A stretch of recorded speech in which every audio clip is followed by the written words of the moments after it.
hello everybody, welcome. Oh, that's weird, I have first person enabled again. What did I do that for? I've been messing with my settings. Just an hour-ish ago, I did Ceres, the group I did EOS with, I still have been meeting with once a week. And of course, spears are in, so I got to try out Rev with double spear. The rotation is absolutely awful. The previous one was really cool. It had lots of interesting auto attack counts, and it used 2 distinct weapons, and you know there were clunky, annoying things about it. But it was an actual there was gameplay there. The new thing is just spamming 2 and 5 basically with the occasional 4 on both weapon sets. It's awful. The tuning is ridiculous though, so it does like loads and loads and loads of damage. I'm really interested to see when they nerf it. I was really excited to play Ceres just now, but my client got ultra laggy. I don't know why, but my god, something about the expansion maybe? I'm not sure. Because I skipped doing it last week. It was awful, so I was just messing with my settings like a bunch. And now I've brought them back up for the stream here. But yeah, I was really excited to play, but then I was literally on like 10 FPS and there was huge amounts of skill lag. It was just basically awful. I mean, we got the kill and everything, but I was hoping to do a lot of damage. The thing about that Rev build as well is it's got like a lot of ramp to it. And the harder everyone's hitting, the faster the phases are, the less you can ramp. You know, really you want one guy and everybody else on like mediocre builds, and then you can really experience the big numbers. Anyway, yeah, hello everybody, welcome to the next episode of the Janthir Wilds. A lot's happened in the previous part. I spent a good amount of time talking about decorations. I'm not going to do that this time. I will get to more homestead stuff, but just not for now. I did see a post on Reddit. Some of you guys in the Spud Discord linked me an amazing, like a guy built like a crypt, like a giant castle. So it looks like you can build things. I'm really interested to see where that all goes, but yeah, that's not really going to be a big part of this episode. I'm obviously also still on my Ranger. I was very I kind of want to swap to Rev though, just for the open world, but we'll see. I mean, the spear's kind of unappetite. I mean, it's really good because everything you do is like melee or range. It's got incredible quality of life. Not like super range, only 600, not 900, but still. And it just bombs out damage. It's just ridiculous. So yeah, in this episode we'll be continuing the story. What we just did was we got to the new map in the previous part, and you'll notice there is a meta here of mists and monsters. The air is still and the storm appears to have subsided. So I don't know how complex this is, but I have heard that this is just an event essentially. It's not like you know, my go-to when I think about metas is actually like multiple metas strung together. But I always think about Harathi. It's not, you know, we slowly push through the map and then kill a boss. It's not like, you know, Auric Basin or whatever. I think it's just very simple. And I'm fine with that. All I really needed from a meta is a big spectacle fight. Lots of people, large scale, there you have it. And I'm fine with that, really. So, we'll see, I guess, what that's like. Hopefully we can get to that today. It's really annoying. I'm just now realizing, as we've just started, that I probably should have gone to the toilet before starting this here. There might be a break halfway. So yeah, so we got to this map. Now, I didn't actually really get through that much story in the last part. We only really did one instance, and that was getting on our way here. And I gotta say, guys, I'm really disappointed in how I did with the last episode. Look, this is a blind LP, so it's... you know, you're going to get a real experience, okay? So, there was kind of a cool story beat that I kind of missed as it was happening. I only got it like 15 to 30 seconds after it happened.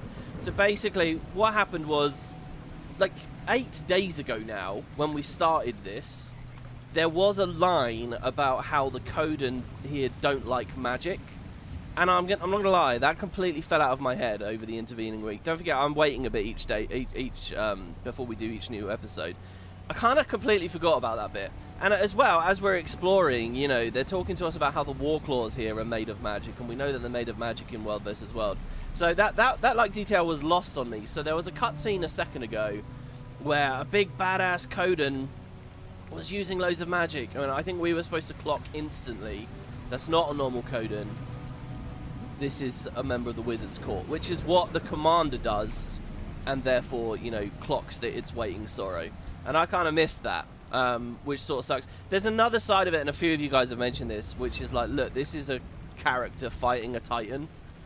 Obviously, they're a badass ancient entity and stuff. And again, this is a weird thing with me. Maybe I'm jaded or something, but as I was watching that cutscene, I was honestly 100% willing to believe that ArenaNet would have just written a random Coden fighting a Titan. I was 100% willing to believe that. I want them personally to be at that big, godly, badass, amazing scale. But they weren't necessarily going to be portrayed that way in the game. Obviously, that is how they're doing it. But remember, you know, I'm not very familiar with what they've done with the Titans in Guild Wars 2 yet. And there's that whole discussion we were having the other day. In Guild Wars 1, the player characters are killing hundreds of them. Now, I said myself, I don't think that that's how they'll treat it, because that's not how they treated the Messiah either. But as I watched that cutscene and I saw a random Coden fighting a Titan, I just thought, well, that's vaguely disappointing that they have. It didn't even occur to me that it could have been a member of the Wizards Court, especially because of the whole magic thing. So yeah, and the icon for the Wizards Court appeared in that cutscene, I guess, and I guess it's an eye. I don't really remember that detail. But when I saw the eye, and I was saying this out loud, I got distracted because I was thinking Eye of Janthir. We've just got to the Isle of Janthir. You know, we just got here. I was seeing the eye. So my head went off in a completely different direction. So yeah, I'm disappointed that the moment didn't happen for me. But then again, it's a blind LP. It is what it is. The other side of this as well is I didn't even really know who the character was. Fading Aurora. You know, so I have since looked. It's since the previous part. Fading Aurora, as far as I can tell, has 2 scenes.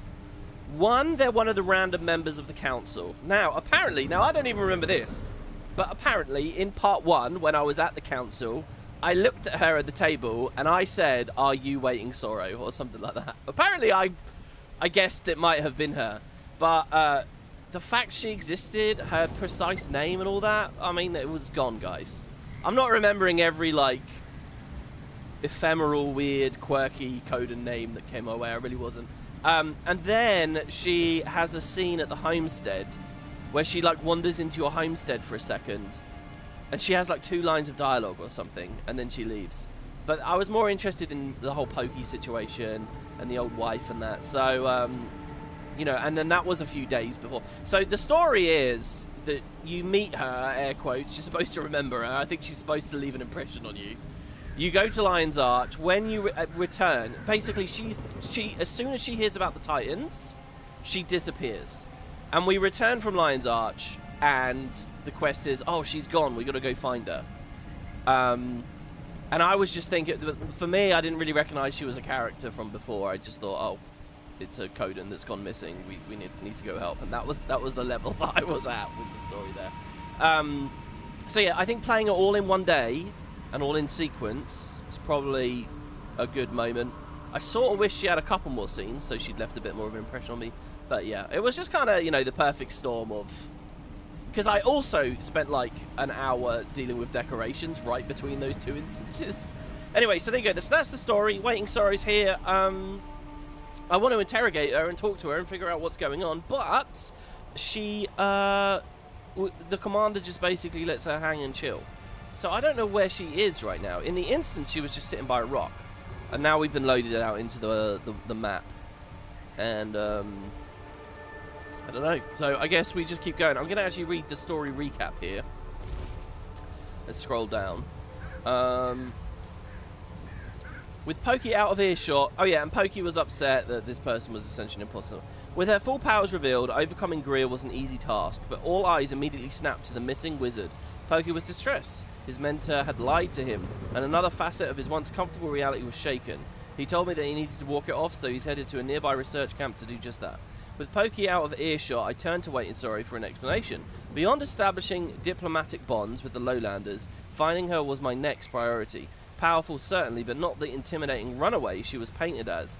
Oh, another thing as well was, this whole time I was still half expecting Waiting Sorrow to be a Polar Coden. Like, that's who I'd imagined it was the whole way through Sutu. And I guess Secrets of the Obscure. And I guess ArenaNet sort of played into that to hide her in a way.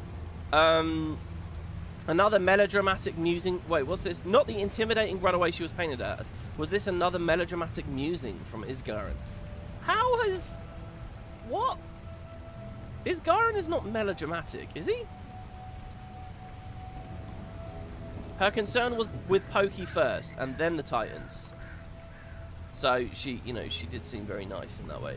Kate and Malice, who remained as stalwart as you'd expect, prodded her with additional questions. Are there more? I'll be safe. Waiting Sorrow was hazy, claiming that an uptick in mist burn, which are energies radiating from the mist, were causing unnatural disturbances on the island. I feel like this mist burn concept is going to come into it more as time goes forward. She asked if I intended to detain her, but by the way, as I'm reading this, I'm just thinking, we had a lot of lore convo in the Discord between the last two parts. In fact, I'm going to give you guys a thing about the Scepter of War in a second. We're causing unnatural... Oh yeah, so like one of the other things I talked about a lot was Malice. Malice being in the story. To me, she lifts out. To me, she's not the Commander's friend. And, I think she should be more interested in the Ash Legion and superiority for the Ash Legion and her petition to become a Khaner than anything else. So to me, I feel like there could be a bit of tension there. But I feel like there's always this thing where as soon as I suggest that we're not buddy with the characters around us, some people take great offense to that. They really want everyone to just be friends. And so there was quite a lot of discussion about that. I don't know, guys. I think it's a more interesting story if Malice does something. I appreciate she was a little bit in some of the earlier seasons. Like through the Icebeard Saga, we spent a bit of time with her. But I don't know. And there was a big conversation in the Discord about like what the ArenaNet have done with the Charr, and Ritlock is an extension of that, and what makes a setting interesting, and where the tension is, and all these kinds of things, which was quite fun to talk about. Anyway, mistburn energies are energies radiating from mists. They were causing unnatural disturbances on the island. She asked if I intended to detain her. Speaking of unnatural disturbances on the island, I have heard review that there's not really that much going on this map, that the events are basically like gather fruits, kill Titan spawn, that's about it. So we'll see what we think of the quality of this one. If a Titan does indeed roam the island still, she might be the ally we need to shut it down, since she's helped us already take out one already. Yeah, so is Greer dead now? It occurs to me as well that Greer didn't split. Like in that boss fight, I was expecting Greer to then become two Greers or something, and the fight was going to continue. But then no, it was over very quickly, and then we had all the lore bombs. So keeping her identity from the Coden might be a more complicated challenge given their hesitance towards magic. But at least the majority of the Astral Ward wouldn't be able to recognise her. She's kept her identity a secret for this long, after all. Even while tensions are high, Keith and Malice handled Waiting Sorrow's reveal with curiosity. Leave it to the Spy Masters to be unfazed by secrets. While they mull over the news, I'll see if I can track down Pokey and see how he's doing. Kid's been through a lot, and he shouldn't be left alone in a place like this. Okay, we're going to check out Pokey. So yeah, also known, aka Poised Arrow. He's over in some part. I'm also very interested in this adventure. I'm going to try this straight away. Actually, okay, no, speaking of lore, so another thing I wanted to talk to you guys about again is that lore document about the staff, about the Scepter of Ore, since obviously that's been a bit of fun conversation recently. So this is from Wiki, and I feel like for the first time I really understand this as I'm reading it. So let's read this again, because I think this is really interesting in the context of Janthir Wilds. So this is Isgaran writing this, by the way. Okay, this is a message from Isgaran, a seer. So he says, since their creation at the hands of my people, Sidney believed that Legavo and Malmund would be essential in our defense against extraplanar invaders. I once thought as she did, but we were wrong time and again. So what they're saying, so Sidney was the other seer. There was a story about Sidney at the end of Secrets of the Obscure. Basically, once all the seers were gone, it was Isgaran and Sidney left. I can't remember exactly what happened to Sidney, but they're both seers, okay? So what we learn immediately is the Staff of the Mist and the Scepter of Ore were created by the seers initially. They were created they say here, in the defense against extraplanar invaders. But the point is, as Janthir Wilds has spelled out very clearly now, these artifacts could control things from the mists. Now that's kind of an interesting thing straight away, by the way. If you read the original lore in the manual for prophecies, literally the first lore they ever gave us, the first setting, which, by the way, if you go back to, is really interesting to see where the focus is. Like, there's a lot of focus on the Forgotten and stuff. Anyway, if you read that very first thing, the very first description of the mists, they explain that everything is from the mists. All forms of life, I think the exact quote, I'm pulling this out of my head here, but it's something like, all forms of life, no matter how simple or complex, can trace their origins back to this place, the mists. In theory, everything's from the mists. So what does it mean to have an artifact that can manipulate things from the mists? I mean, do we need a caveat there and say recently from the mists? You know, to have that make some sense? I'm wondering, because if this is going to be a big thing going forwards, I'm wondering what ArenaNet are going to do with that. As an extension of that, in Discord as well, we were talking about the human gods. Sorry, just the humans. And there's this thing as well about how the humans came from this. And it's really weird. I had a very strange experience on Wiki the other day. I feel like I remember that lore in Guild Wars 1. Like you speak to a mission NPC somewhere or something. And the reason I was reading the manual is because I thought, oh, it must be in the manual. But it seems the very first time ArenaNet ever talked about humans coming from the mists was in an interview with Guildmag, which would put it, like, leading into Guild Wars 2. Which is really weird. I don't remember it like that. I remember it being in Guild Wars 1. But I must just be getting bamboozled by, you know, false memories and the passage of time. So anyway, we have this idea that humans are from the mists.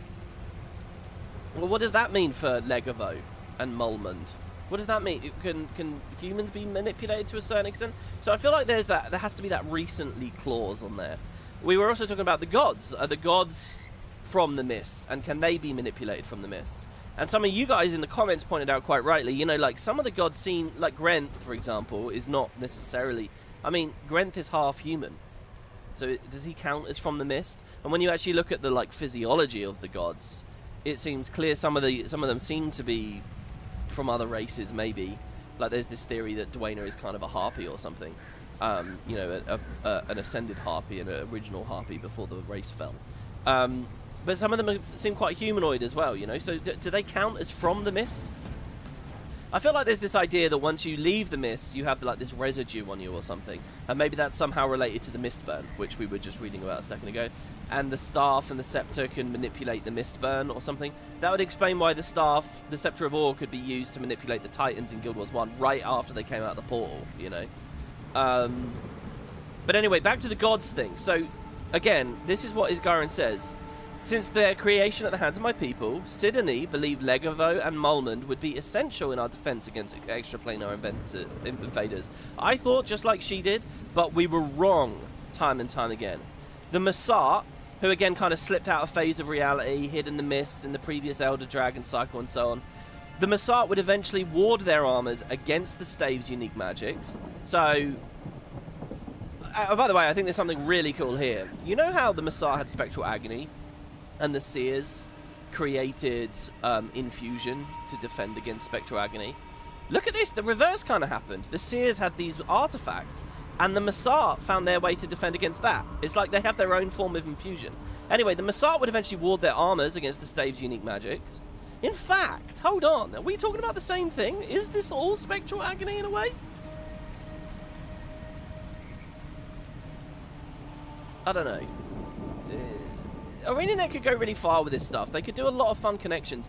I'm nervous about this, though, and I got a bit depressed talking about all of this the other day, because whenever I get really into Guild Wars lore now, I feel like it's such a mess with, like, how magic works and stuff, especially in EOD, like, the difference between ley magic and void magic and all this. I don't know, it feels really confusing. But anyway, like, I remember a few streams and long conversations at the end of EOD, and you can go back watch that playthrough, it's here on YouTube, where we really worked ourselves up into a fuss trying to figure out the exact logic of certain things. Anyway, eventually the gods and their... So here we go, the gods. So the Massart were defending against it, and then eventually the gods and their servants, they're talking about the Forgotten there, unabated and unhindered. So these are also entities from the mists that the Scepter and the Staff could not fight against. It was clear the Staves were not the miracles we thought they were. So, a topic on the last video was, in this playlist, was, could they be used against the gods? And ArenaNet already explained, right here in this document, in Secret of the Obscure, that no, they can't. But they can be used against the Titans. So, I lost track of these artifacts after I left to form the Wizard's Court, only to later learn that one of our own had delivered them to the gods in a Ra, rather than see them fall into Masat hands. So, I don't believe... So, Isgarin didn't give them to the gods. Sidney didn't give them to the gods, presumably. Unless they did it in secret. A third seer gave them to the gods, I guess to try and spite the Masat or something, who knows. They didn't want the Masat to have them. Of course, the Six were suspicious, and they bestowed the staves on a pair of mortal rulers of distant nations. And this is where the story is very similar to Sahothin and Magdea. Likely as some form of test, the results were disastrous. I thought to intervene, but the court was still young, and I did not wish to draw the ire of the Six so soon. I mean, that's really fascinating as well. That suggests that at a certain point, Isgarin would have been happy to go up against the Six, which is a fascinating subject all on its own.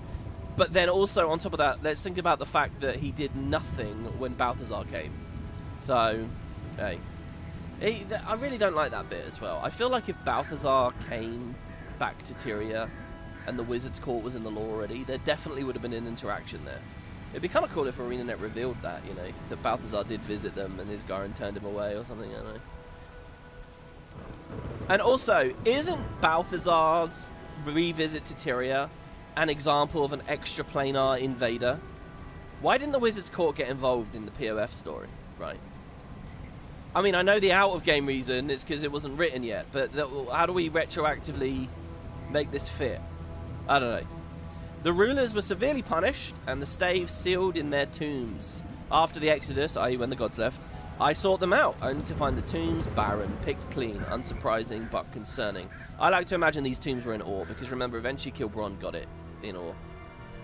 The other one, I guess, would have been around the Desolation, or became the Desolation. Centuries had passed before Legavo resurfaced again in the hands of a lich, the one responsible for the drowning of ore. Kilbron flung wide the door of Kamali. The other wizards beseeched me to act, because again, extraplanar invaders, demonic ones. But before I could, the Vizier was already slain. We scoured the volcanic islands, but the Scepter of Ore was nowhere to be found. Likely shunted away by the Lich with his final whispers. I read this in Secrets of the Obscure, and I loved that detail back then, because this explained the cliffhanger in the Prophecies cutscene. So, yeah, this is a really, really great lore piece. And then finally, some years after word of Malmud's destruction, that was the Guild Wars 1 hero, did it in a side quest in Nightfall, a rumour floated up through Mabon's eccentric little network of mesmers. Who was this network of mesmers? It's not the Mesmer Society of Season 1 fame, is it? And Kazmir's associations. A Shining Blade exemplar had found and possessed the scepter for decades. This time I made a point to settle the issue in person. Livia was rather unmoved by my presence, unsurprising in hindsight given the Shining Blade were the recipients of more than one of our artifacts, i.e. the Shining Blade. For Legavo, I offered her a title and access to the tower and to Amnitas. She was indifferent to the role of Wayfinder, but she offered to make herself available for any problems that might threaten the Crichton throne. I found Livia's terms satisfactory. Finally, I could seal this regretful chapter of my kind behind closed doors. I love this as well. When I read that last line in Secrets of the Obscure, I sort of took that as... Remember, this is just like one of many artifacts, random little lore tidbits. It felt like ArenaNet were just writing a love letter to Guild Wars 1 fans and fans of the franchise in general, and just exploring all these different ideas. It didn't strike as something they ever planned to do anything with. And that final line, where he's saying, okay, we can close this chapter behind closed doors. I really took this as, okay, they're probably not going to do anything with this, but this was amazing. And now fast forward just 1 year later in Janthir Wilds, suddenly all this is worthwhile, so it's very cool.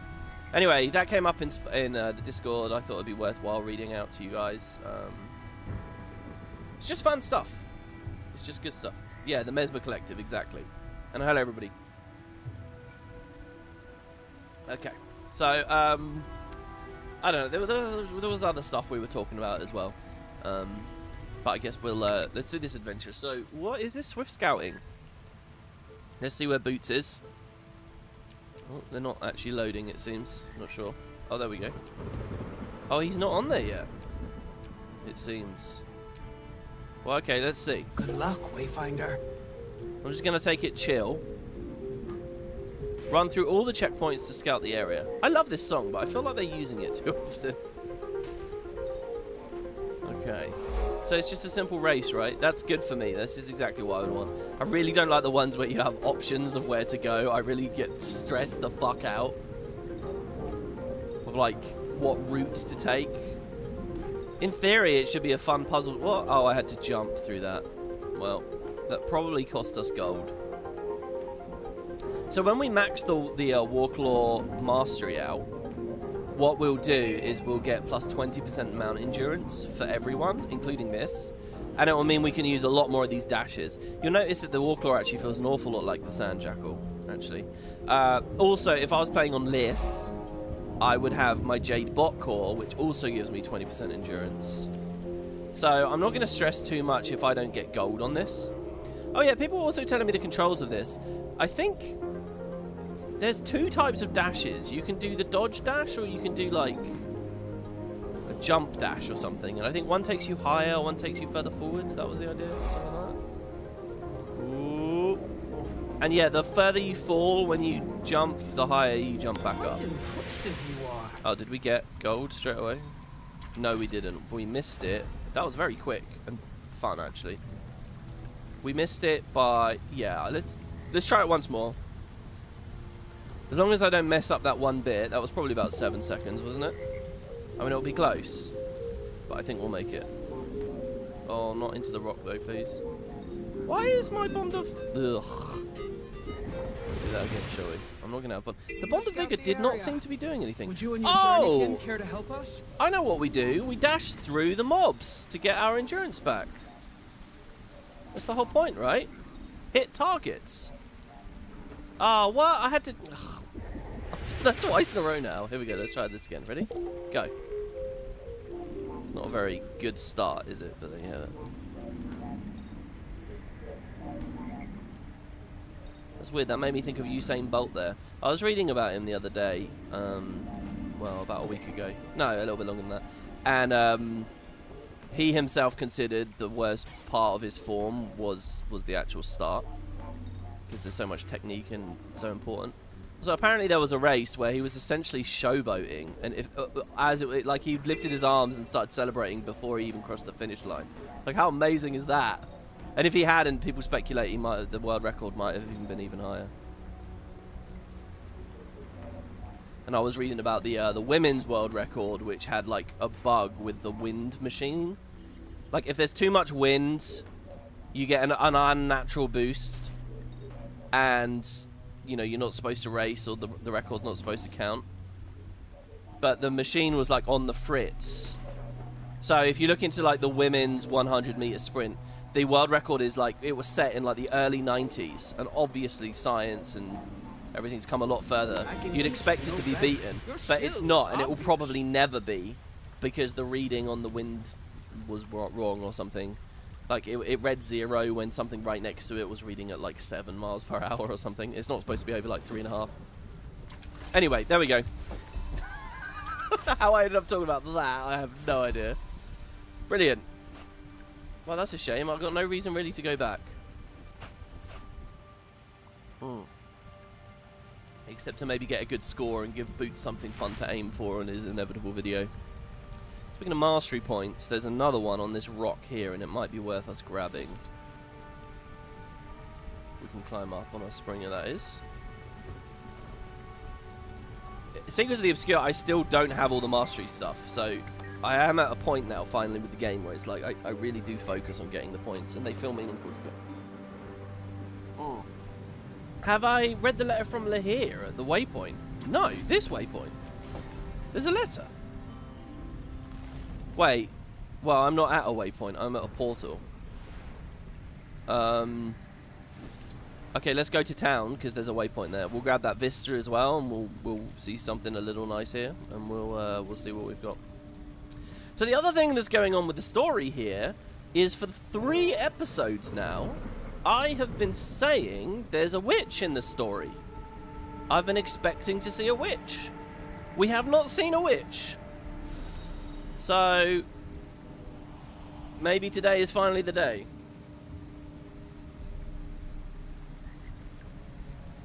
There's a ton of open world docs this X-Pack. Well, Secret of the Obscure had a ton of them as well.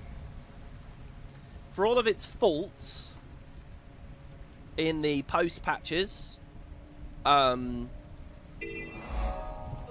my opinion, folks, in the post patches, it was really excellent for like all that extra world building and lore and stuff. I thought it was really, really, really good,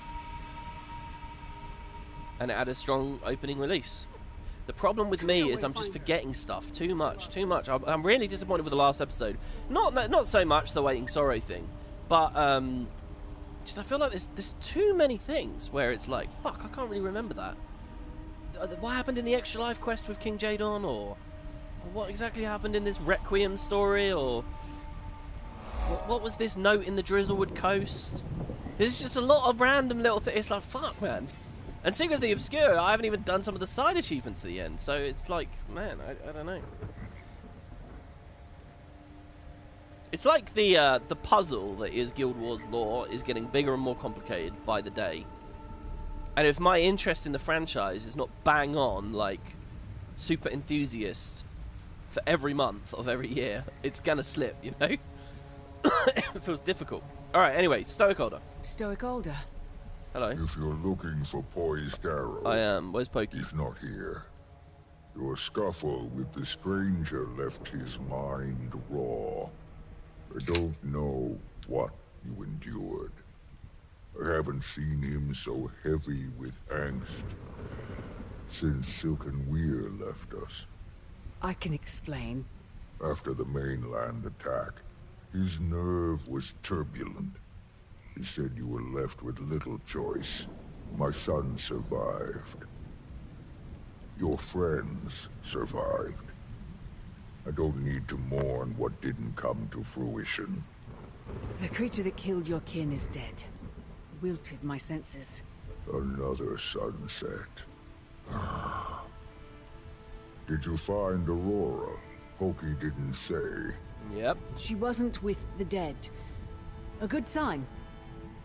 But we'll keep This looking. is interesting. We'll settle camp Because- and assess.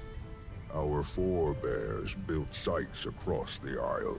Way stations constructed after the Masat fell. Isgaren's warning hasn't escaped me.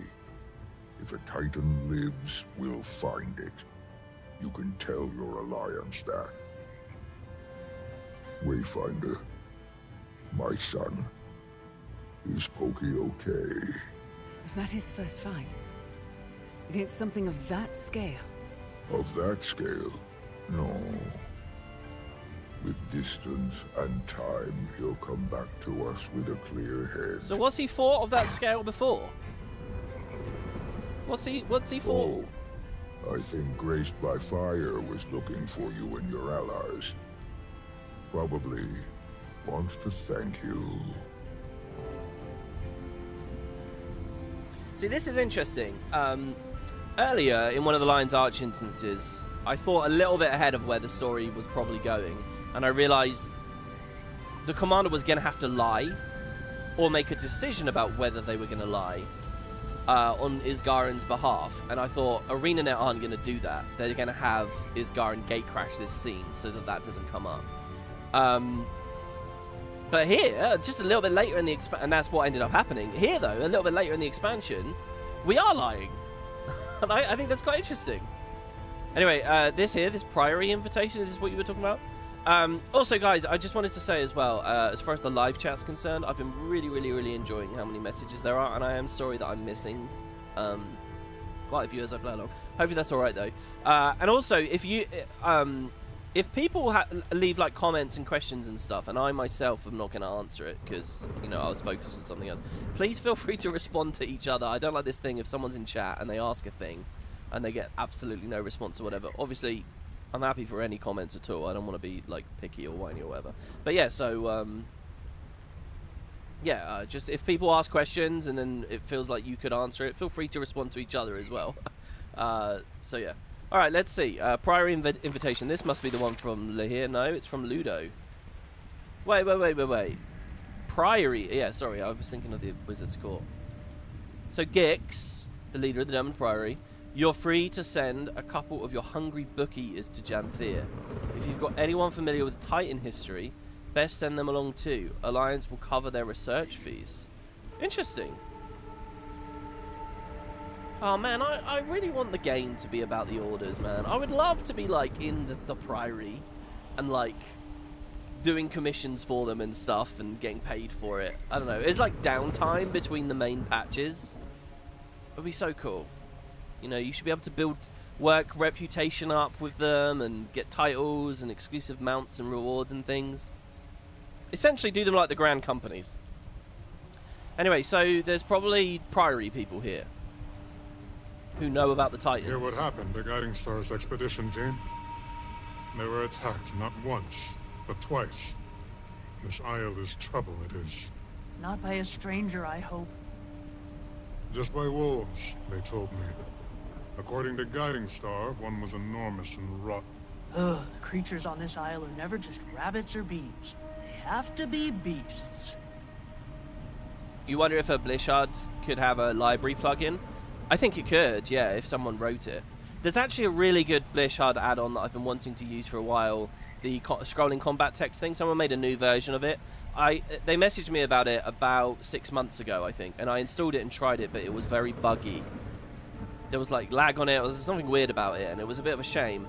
But they're saying it's like fixed now and it's improved and it's got a bunch of new features and it looks really cool. And it's got that thing where you can see the names of the skills the enemies are hitting you with and stuff. I could try to set that up. I think there's been some other innovations with Blishard lately, hasn't there? Or launchers or something. On your feet again. So soon after the attack? Kaith might have something to say about that. Rest is for a calm soul. If I sit for long, I'll turn into a cub with a gut full of honey. I also heard the news. You killed it? A stranger? Yes, it's true. I'm glad we got Pokey out of there in one piece. That beast was horrifying. If my companions saw what that creature left behind, they'd be mortified. Spent their lives learning this land, protecting it.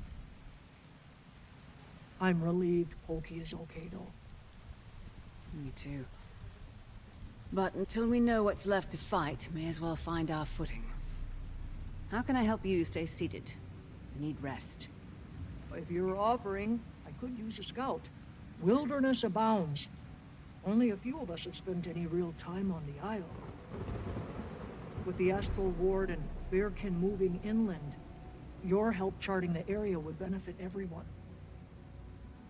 I've also observed troubling behavior among the local wildlife. Frenzied, enraged. Creatures that don't usually attack. But that can be our problem next. But once you're done charting, come back to me. I just want to say, if you remember early on in this expansion, there was suggestion that Saul was taken to some city here. Do you remember there was like a document of people who lived and were born and died in some settlement on the Isle? I was assuming, by the way, it was on this map, not the previous map, right? So, wait. Yeah, this is map 3 and this is map 4, right? That must be Bastion, though. So anyway, I really want to see that place. And what I was thinking as they were speaking there is, are there ruins? I hope we can find that in this episode. That would be absolutely amazing. And by the way, as well, on the Titans and the Scepter of War thing, one of you guys had a pretty cool theory, which was that maybe the reason that the Titans are here at the moment is someone is trying to bait us to use the Scepter so they can nab it for themselves for somehow. Maybe the Titans are just pawns again, just as they were pawns in previous plots. Oh, speaking of them being mindless pawns, and the fact that Greer can speak, in the previous episode, I said that the Guild Wars 1 character kills hundreds of Titans, and they don't speak or, you know, they didn't seem to show any higher intelligence. They didn't have any language. And I said there were no examples of Titans speaking in the previous game. So it was really fascinating for me to see Greer speak in this game. It's like, oh, the Titans are intelligent. Okay, I was wrong about that. Actually, so there's the Prophecy story with all of the Titans getting released from the Fire Island chain. There's the Realm of Torment story, in which we go in the raid, essentially, at the end. We go to the Domain of Anguish and we see the Foundry of Failed Creations, and there's Titans in there. In all of those examples, none of them speak. The closest thing you get is the Guardians of Kamali. However, in just the regular realm of Torment, there are some side quests. So not the end game, Domain of Anguish, just the regular realm of Torment. There are some side quests. And these were really big side quests. These were the side quests that connected the events of factions and prophecies to Nightfall. Basically, eventually, ArenaNet explained it was all just a plot from Abaddon. Everything was all connected. It was all Abaddon. The fortune teller in factions was Abaddon related. Abaddon had influenced Kilbron, right? Abaddon was connecting to everything. The way they told you that story wasn't in the main quest. It was just some side quests. And really big, important side quests. So, there is a side quest in which the Titans are discussed. And there's a bunch of dialogue from Forgotten and Ghosts and whatever. At the very end of that quest, you fight one single Titan. So not the hundreds in Prophecies or all the ones in the Foundry of Failed Creations. There is a single Titan, and during the fight, he has a line of dialogue. Filler, generic dialogue that means nothing. He basically just twirls his mustache and goes, "Mwah!" But there is one Titan that speaks in a very fringe quest. Extremely easy to forget about. But it's there. And so ArenaNet doing Guild Wars 2 here, years later, they have Greer speaking, and because of that quest in Guild Wars 1, it totally tracks. They could speak in Guild Wars 1. There was one guy that said one line. And so I thought that was amazing, and I really wanted to explain that to you guys and let you all know that everything is bang on point. Pretty cool. Alright, here we go. So, Expedition Log. With the story... I'm going to skip to the end again. This is from Guiding Star. Alright. Do you know what? I'm really flinchy and nervous now. Now I'm like, okay, memorize every name. Is Guiding Star waiting? Sorry, guys? Have I met Guiding Star before? Is Guiding Star the Heart NPC? Let's have a quick look. Was Guiding Star at the Council? Was Guiding Star in Secrets of the Obscure? Is Guiding Star in Core? Alright, in all seriousness, here we go. I don't know who this is. With the story of our expedition flying through camp in all directions, writing this log almost seems unnecessary. But for posterity's sake, this is what happened. We were ambushed twice. We were expecting resistance from the woods, and we're well aware of the threat it poses to us all. But this was something different. Because of the strength of my team, we all made it back in one piece. Thank the stars above our ears for that. Unfortunately, due to the ambushes, we weren't able to complete as much mapping or collect as many samples as we wanted to. We were attacked by what seemed like wolves, but they appeared to be rotting from the inside out, horrifying. Whether they are allied with the strangers, were affected by the storms, or are simply victims of the forest's malice, I cannot say. I can say that I don't wish to get close enough to find out. Hopefully a night of rest will calm my spirit. Okay, so that was an expedition to the Western Woods. We don't have a date or any sense of when it was. Food. Oh, hold on. You have an icon. Oh, you're Parting Kindness. Oh, there's new rings for me to collect. This is the Knotted Rope Ring. There's also Full Moon items. The best thing to preview to get a sense of a skin set is the Great Sword and then the Shield. I don't know. It's just more astral shit, isn't it? I mean, the moon looks cool. Actually, the shield looks really cool. I love that you can look inside and see the moon there, and there's the parallax, so it's got a sense of depth. That is fun. I don't know. Pretty much whenever Guild Wars 2, I start thinking about reward schemes and stuff, I get very, like, sort of disinterested at this point. You know, my account is already so overloaded with so many shiny things, of so many... It's like, where could I realistically use it all? In my dream MMO world building project thing that I've been doing, I've got the idea I'm really rolling with through the whole game is that as you travel to different regions, you equip different gear in different regions. That way, you can bomb thousands of skins over 10, 20 years of development, and it's fine because players are always wearing different stuff. So like snowy stuff when you're in mountain regions, light clothy stuff when you're in desert, but also, you know, with variants for people. I think that's a really good idea. That means that you can endlessly give people skins and they'll be excited about them. But like one outfit for everything feels a bit restrictive after enough years passed. Same for weapons. Anyway, foragers hunt food stores. 10 crates of fresh berries able to be preserved. 6 boxes of squash and pumpkin, still unpreserved. Discuss options with Vigilant Dawn.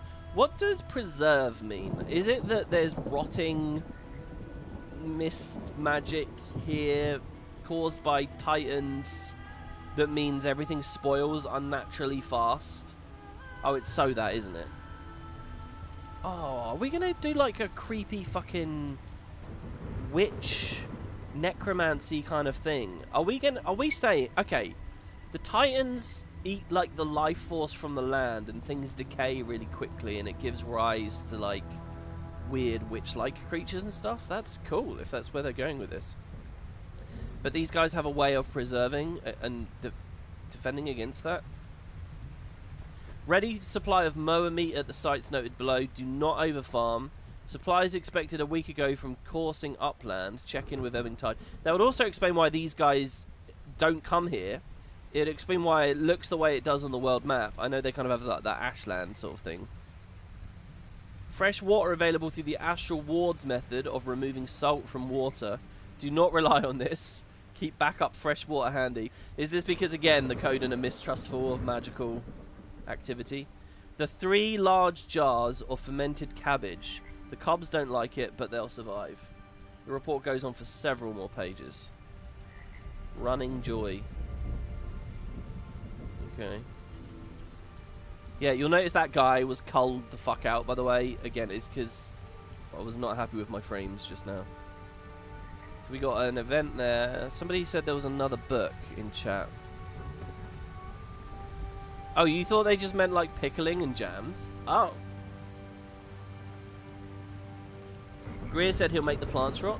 Yeah, there's definitely like a rotting vibe going on here. The Charr Disassociation. Is this a Snargle novel? No. Chapter 7, The Titans. Holy fuck. I think we're in for a good one here. Okay, this is going to be about the Titan connection to the Cauldron of Cataclysm, the Flame Legion.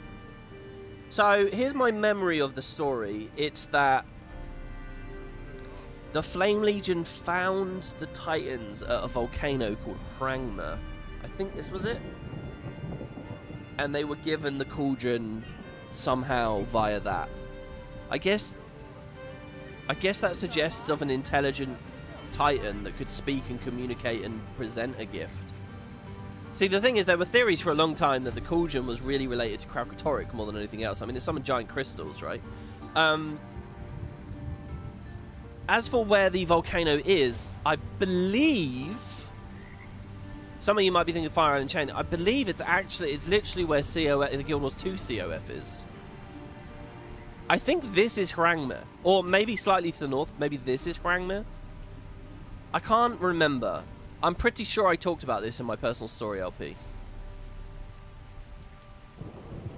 But yeah, in Guild Wars 1's time, I think they found a Titan up here. And they got the cauldron. Or the Flame Legion found it. And that's about it. You'll also remember that the Guild Wars 2 Flame Legion were doing weird ritualistic stuff here, creating the Flame Forged. Alright, so let's see what we have here. This is really cool to clarify and remind people of. Chapter 7, The Titans. While the Priory has been working with the... Oh, we're not in Guild Wars 1 time, we're 250, we're around now, because the Priory is being talked about. Well, okay, the Priory is pretty old. While the Priory has been working with the Charr Legions to restore several documents that long predate the peace agreements, we've found some glaring gaps in our knowledge about the Charr culture following the slaying of the Titans in Kilbron. Oh, really? Okay. We do know that the Charr were rattled... So before the Destroyer incident, basically while we were off in factions and Nightfall, we do know that the Charr were rattled as a people as they witnessed their gods being destroyed. But our understanding of the ripple effects that that moment had on larger Charr society is a fascinating void of knowledge. We found some references to that period labelled as the Charr Disassociation.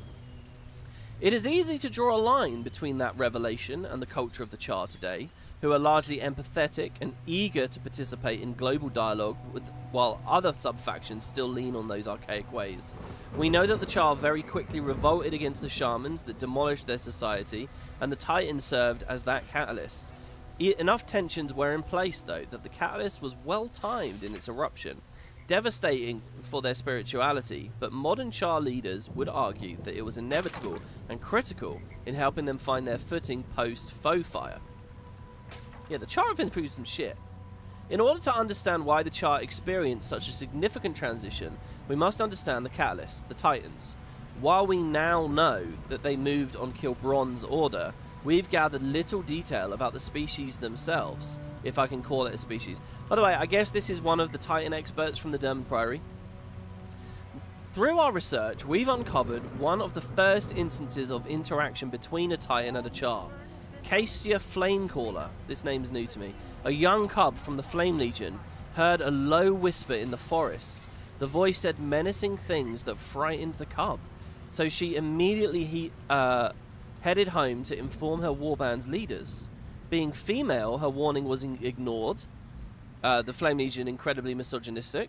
In fact, were there any female Charr originally? I don't think they even really depicted any.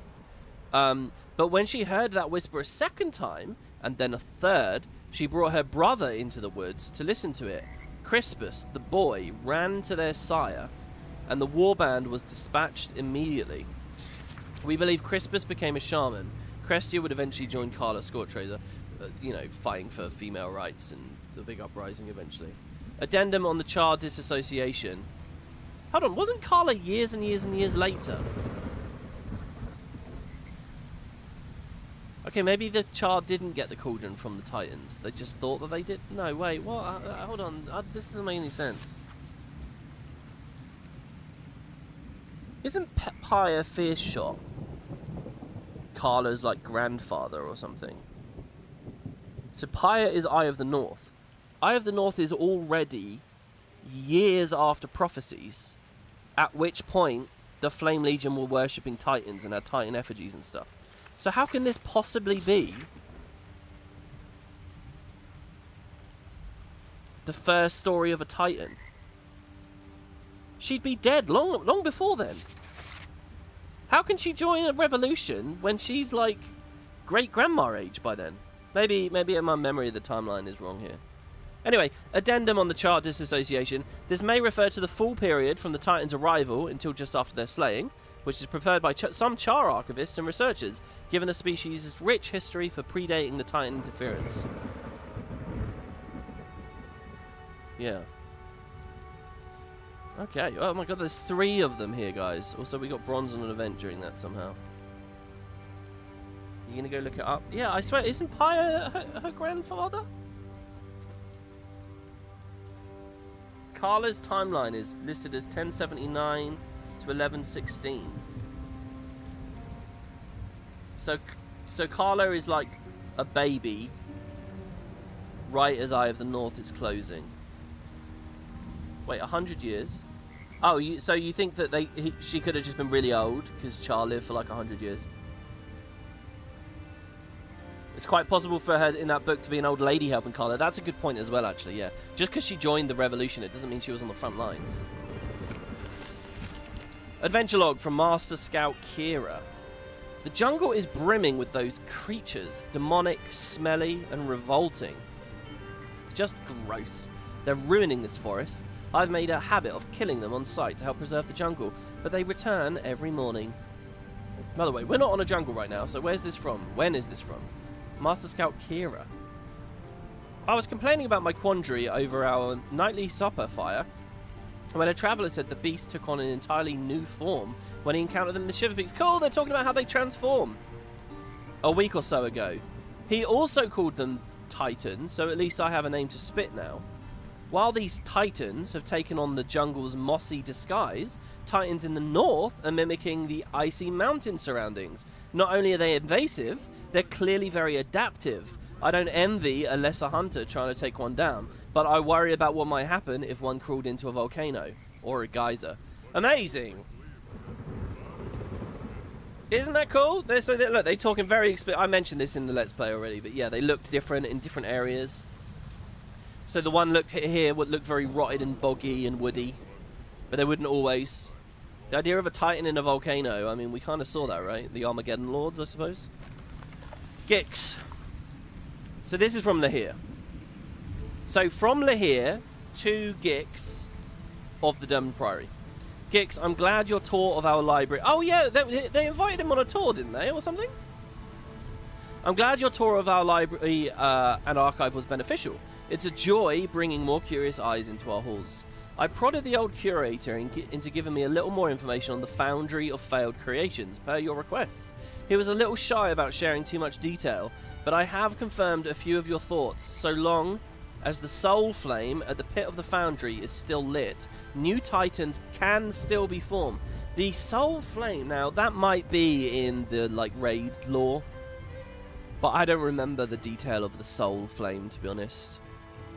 But okay, so there's a soul flame in the Foundry, and as long as it's still lit, it could be forging titans even to today. Hold on, but isn't that Cormyr's realm? That's the redeemed realm now. Oh, wouldn't it be cool if we go back again now? Because Cormyr abandoned the fucking place. That's kind of a cool idea, isn't it? Cormyr abandons it, POF. We didn't do anything with it, but someone snuck in now and is using it. That's a cool story. That's a cool place for it to go.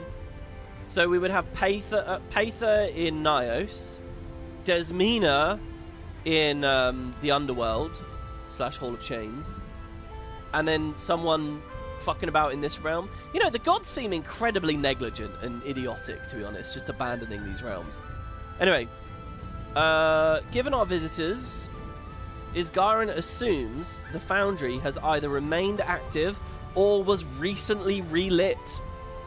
Certainly, the exterior realms are brimming with souls, following the Dragon Cycle and Cryptis, but perhaps we'll focus on the Foundry while you focus on the Titans. Please let me know if you need anything else. That's incredible, honestly. The thing is, right, that's really cool, but I also think Lyhr has to be right now setting up an expedition to the Foundry. Surely! And I want to go on that expedition. Do we know anything about what the raid is? Do we know any details about the raid coming in 3 months? Is it the Domain of Anguish again? Do you think they'll redo the Domain of Anguish? Or at least the Foundry within the domain? Holy shit, that would be cool. Yeah, look, Banjo says, Raid Wing 8, question mark. Oh my god, I had a donation. Thank you, Han Headman. $20. Dude, thank you. You guys have all been very generous with this series. Thank you very much, guys. Because, you know, I've loved making Zeus. I love doing the alt LPs and stuff, and the support on those means the world to me. But they don't really... I don't really get any money from those. Patreon is kind of everything. So it's really nice to get a donation here or there, or people indeed signing up there, by the way. Thank you. Anyway, you say, hey, WB, I need to catch up, but you hope I'm having a blast. I am. I'm really enjoying the expansion. Just as much as I was really enjoying the expansion launch Secrets of the Obscure. By the way, WP, the meta starts in this map in 10 minutes. It has story spoilers. You might want to turn off dialogue sound and not look at the UI. Oh my god, Mr. Modius. What an amazing fucking tip-off for me there. Hell yeah, I'll turn it off. That's amazing, thank you. The question is, can we remain buried in books until that time? Okay, so, wow, we've just ran out of books. Hold on, this guy's got a collection thing. Oh no, but he has dialogue. I want to get into the ruins before another storm rolls in. Commander! Do we still call you Commander? Oh, never mind that. Hellie, Priory Archivist. The Tyrian Alliance invited us to come study the Isles and help with the whole Titan situation. Fascinating, truly. I specialize in pre-searing human migration. When I heard about the ruined village here, I had to come. Gavril. That's what it was called. The only record the Priory has on it is a journal entry from a former inhabitant, Dorothy. Until all this started, we had no idea where Gavril was. It was wiped from history. Ooh. Though, I had an inkling. Something very, very bad happened here. But I'm going to put it all together. We have to. If you happen to find any documentation, town records, personal diaries, bring them to me. Let's see what we find. Hell fucking yeah, I'll do this. Is this the first side story? Let's have a look.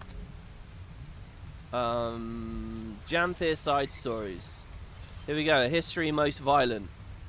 Help the Astral Ward research the White Mantle occupation of Gavriel. So we have a name for the place now. Buried sins find their way to the surface. Oh man, I'm keen. I'm at full mast right now. Hell yeah. There's a good amount of objectives as well. Not too many though. What are these other ones? Cryptid chase. Gather samples from across the lowland shore. For what though? Fables and mysteries. Janthir is filled with creatures of legend. Do you guys find this quite interesting, by the way? I'm beginning to think there are no Masat in this expansion. Again. And do you know what's amazing? Look, if I had been in the writing room, I never would have thought that this plays out as cool as it has. But we've kind of just had 2 expansions in a row. If I'm right, that there's no... Obviously, I don't know where the story's going. But it feels like we've had 2 stories in a row with like a shit ton of like weird hints about Masat, but not seeing Masat. I mean, yes, Mabon, right, I get it. But like Nyos and this weird thing like, oh, the Masat used to live here, but they're not around. And now Janthir, oh, the Masat used to live here, but they're not around. It's kind of really cool, you know, and it totally plays into this thing of them as like the unseen ones. Remember that the hint at the end of Secrets of the Obscure was the eye of Janthir watching us in the throne room. There are some Masat doing something. The fucking eye was spying on us. You know, I would have thought we'd go here, we'd be dealing with like remnants of their civilization or something that have maybe just popped back up. But no, it's like they're lingering on the periphery. It's very tantalizing, isn't it? Right, so let me just fully absorb this. By the way, this person mentioned Farah. I recognise that. That's so a personal story Charr name, isn't it? Farah? Who the fuck was Farah? It wouldn't have been one of your personal warband, because I think they all die in Gypsies, don't they? Don't they die? They're like the cash bosses, aren't they, or something? Like, that cliffhanger with the eye is, like, super good, actually. The more that that's unaddressed, it's really good. Oh my god, what if the eye is in the ending of this story as well? It's interesting to me that some of you guys in chat know these answers already. Alright, I think we're out, guys. I think it's over now. I think there's... Oh, we do have another side... Oh, and a diary. Let's read the diary. And I'll re-mute, I guess. We must be fast approaching that 10-minute timer, considering that I read that message a little bit late as well. Oh, am I thinking of Farah? No. There's a Farah in Caledon Forest first half. See, this is a difference. Me streaming this, I'm not on Wiki. They're just quickly typing names in as I play. Stalwart Guardian. 7th day of the storm season, dusk. Had my hands full of fruit earlier today when I came across a stray pup. I did. All the way out here on the isle. He kept panting deeply, and his eyes were as white as bone. Oh, it's a minion. I thought maybe he was ill. Perhaps the meta's doing something now. The air is still and the storm appears to have subsided, it says. Oh no, it always said that. I think it was that this popped up. Alright, perhaps with the spectral plague that has turned all the wildlife here rabid. Okay, we have a name for the phenomenon. What the Coden are calling it anyway. But it wasn't the latter, I thought. He was too sedate. I gave him some water from my sling and a bite of my fruit, but he didn't make much of a difference. He almost looked like he wanted to take a chunk out of me. I didn't feel threatened, though. His hunger isn't personal. Is it worth telling Vigilant Dawn? I feel like someone should take care of him. For now, I left him with all these where all these flowering vines are. I'll check on the little guy tomorrow. Maybe. Maybe Quiet Breeze will let me keep him in our tent if I sneak her extra rations. Oh god, if that's not the start of a zombie story, I don't know what is. Oh, look at the cute little zombie dog. It won't hurt. There you go. It's not personal, it's just a zombie. Okay, Born from Thunder has the icon, but pressing F is doing nothing. Investigate Forager's hunt for hidden enemies. Wait, there are enemies here? Like who? Is somebody in that box? No. Is somebody in this wood pile? What the hell is going to pop out? Oh. Oh, spiders? Just like wildlife.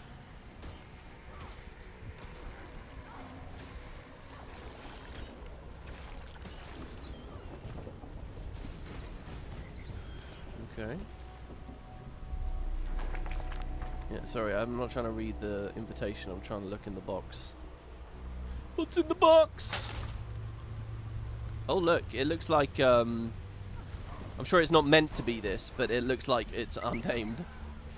Oh, I had another donation. Thank you. That's really nice of you. ARJ. Thank you. Cheers for the amazing Janthir streams video so far. Thank you, guys. You know, as much as it's really nice to get a donation, it's also nice to hear that the streams are good. Okay. Thank you. Spectral Plague, Spectral Agony. Well, you know, if that's just what the Coden have called it here, I wouldn't read too deep into the use of the same descriptor there. Get this spider.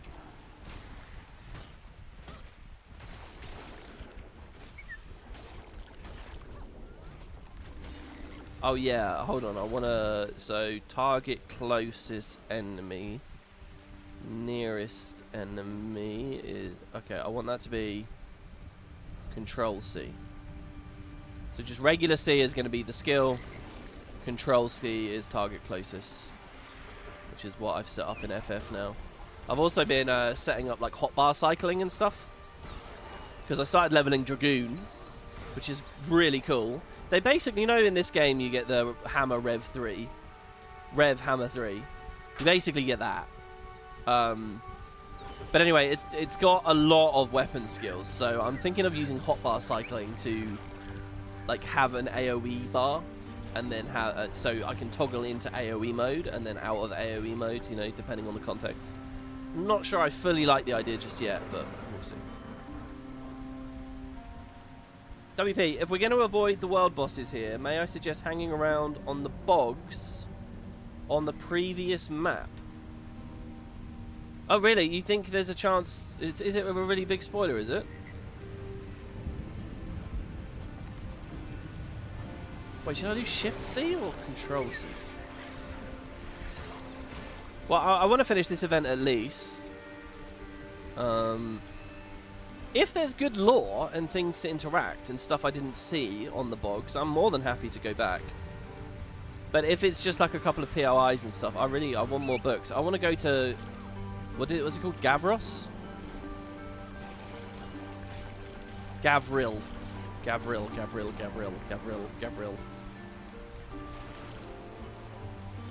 I need some kind of like memory device. I just missed a big event there. Oh, back in the bog, really?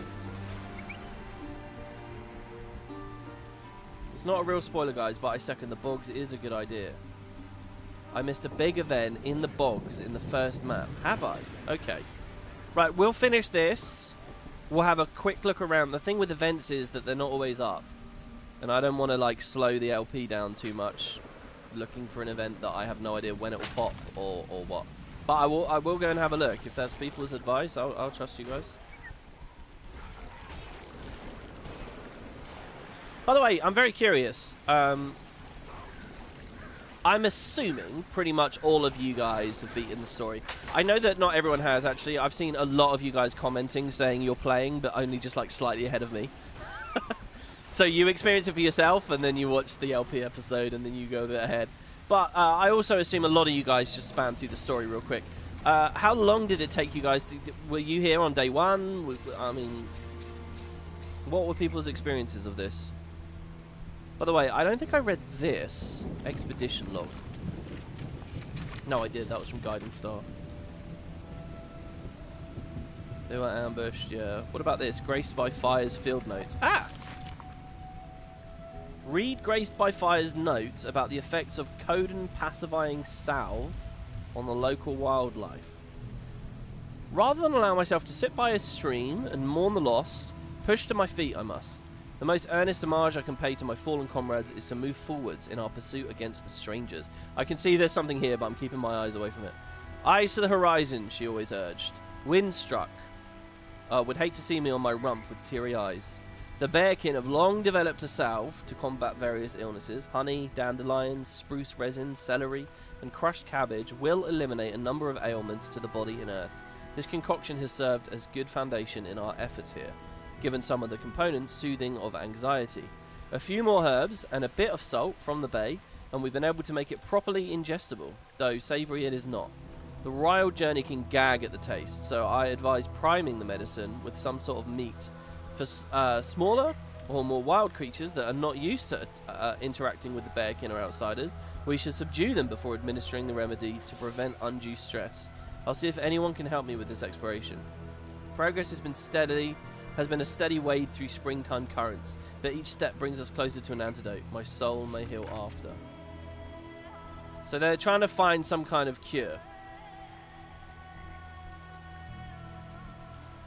Yeah, it does sound gross. Honey, cabbage, dandelions, resin, and celery. So yeah, bloodstones. Oh yeah, okay. Oh, this actually, to be honest, might be fuck, have I talked about this? I actually knew that bloodstone was a word associated with this expac for a while.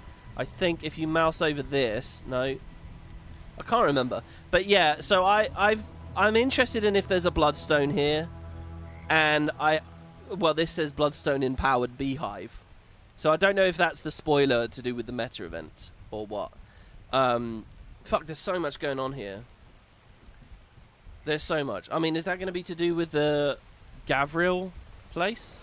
I'm not sure. Let's return, and then let's check the bogs, I guess. Oh, hey, Boots. Good to see you, dude. Wow, Nightly Winter. SEK. I wish I knew what these currencies were. Thank you for the 50 SEK. 50 sounds like a lot. Thank you very much. That's very generous of you. You've been loving my constant streaming again. It's really nice to know when to tune in. Cheers. And what's my choice of drink for the stream? Tea. No, I don't really like tea. Well, no, tea's alright, but it's not my first choice.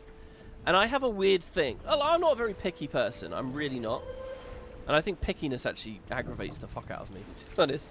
But tea is weird where, like, I can drink a cup.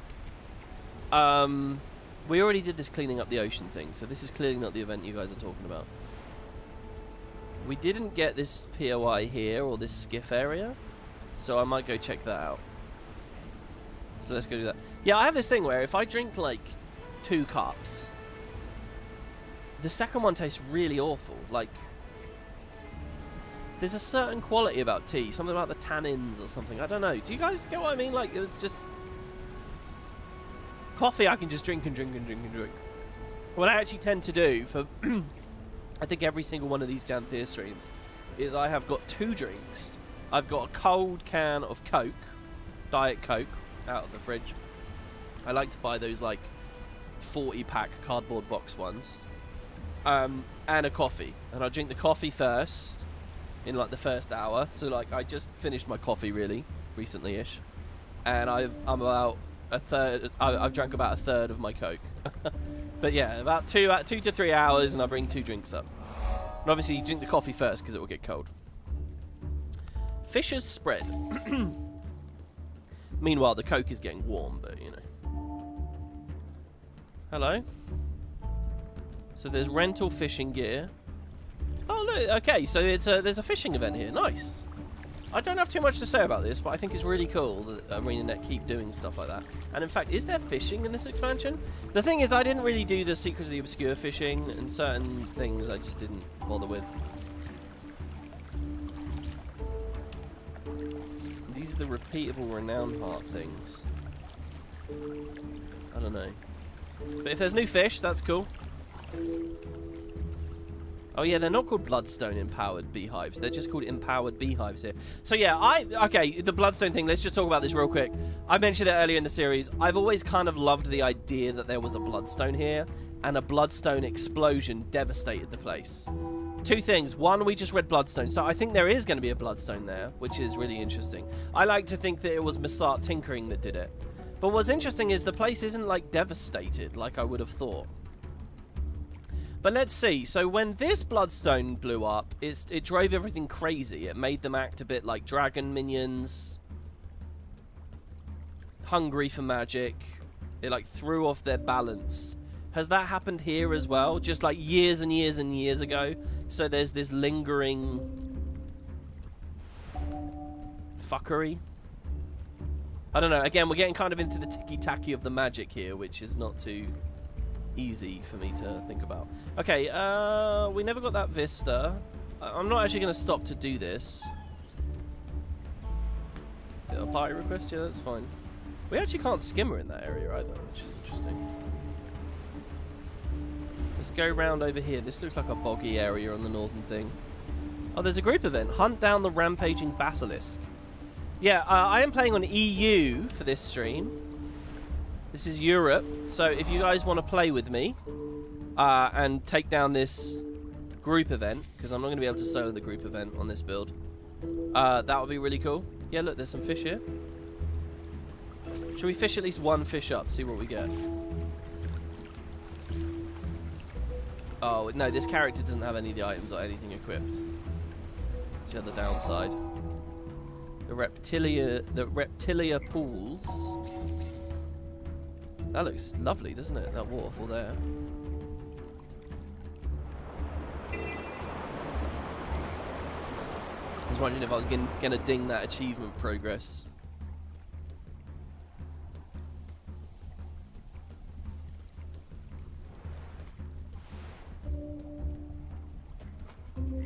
Bitter Brook. Hey, out there to take out that beast. Nasty one. Watch out. We've got an eyeball liable to turn you into a boulder.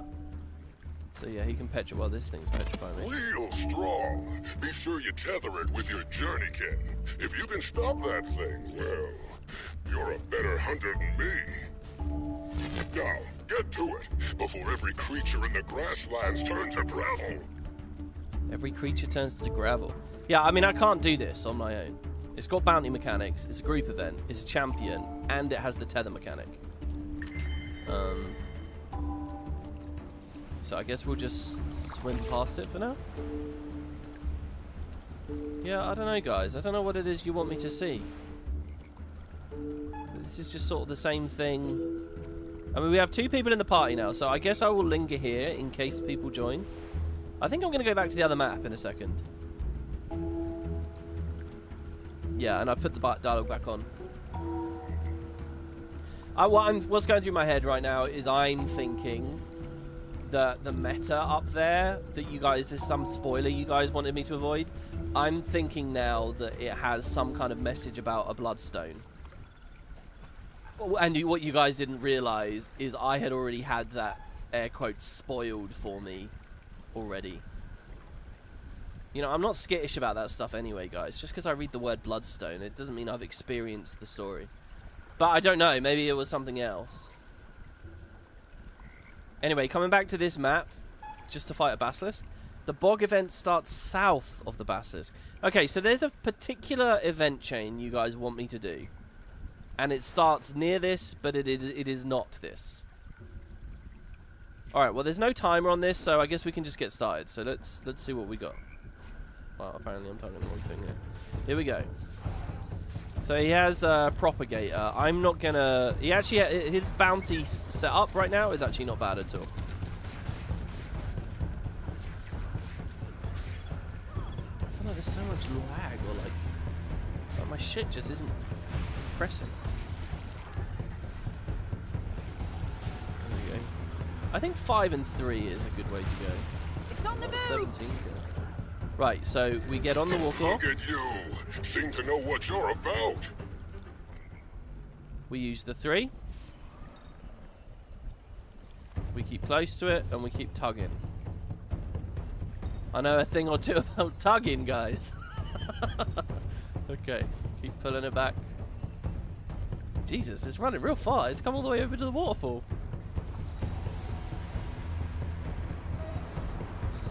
Alright.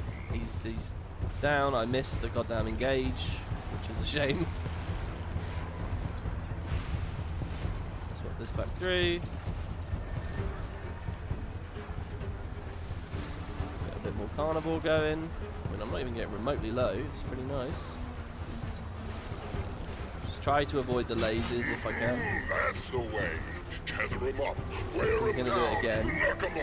So this combat mount thing, though, right? Like, what's the cooldown on that? I'm spamming it. It seems to let me in real fast. The sky scale combat mount thing was really, it had quite a cooldown, didn't it? But this seems to just go. Come on, team. Hit those tethers on it. I like this, that he has this swiftness on him. Just keep on going.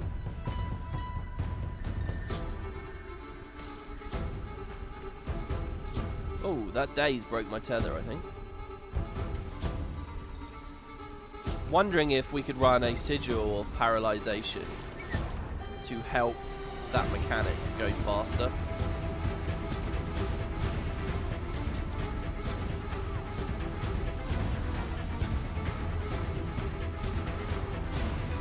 Right, so I guess there'll be one more phase of it here. Well, nearly got it. Don't let it get away now. It's interesting we can keep hitting it for a while. And in fact, while I chase using the spear's nice. Oh, combat's been a bit weird. Oh, I never noticed they have the different cut. They have the brake bar on the event UI, guys. Have you spotted that? That's new. That's interesting that actually could have been utilized on a myriad of bosses elsewhere in the game over the years. The music's very anxiety-inducing, yeah.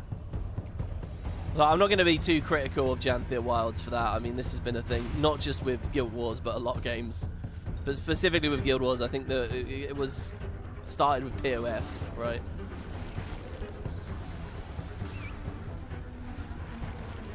Actually, I mentioned Fallout 76 that I was playing it a lot this year.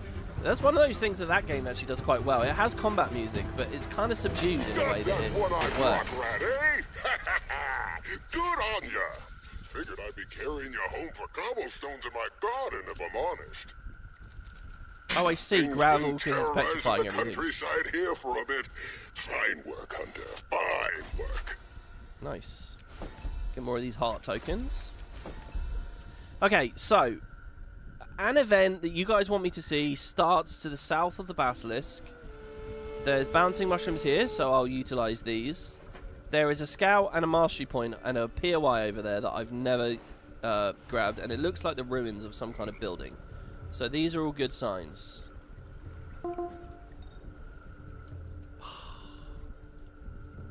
Okay, we did manage to break combat. I was going to say that's highly annoying.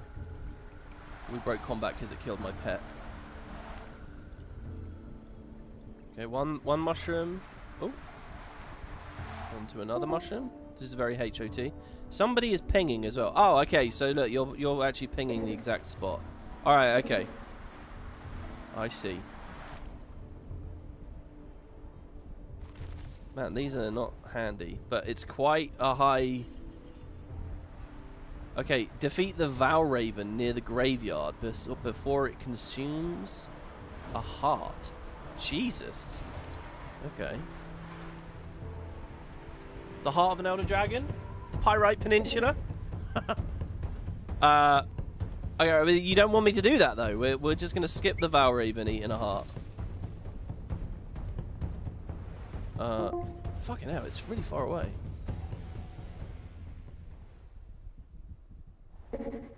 Oh, we did all of that climbing.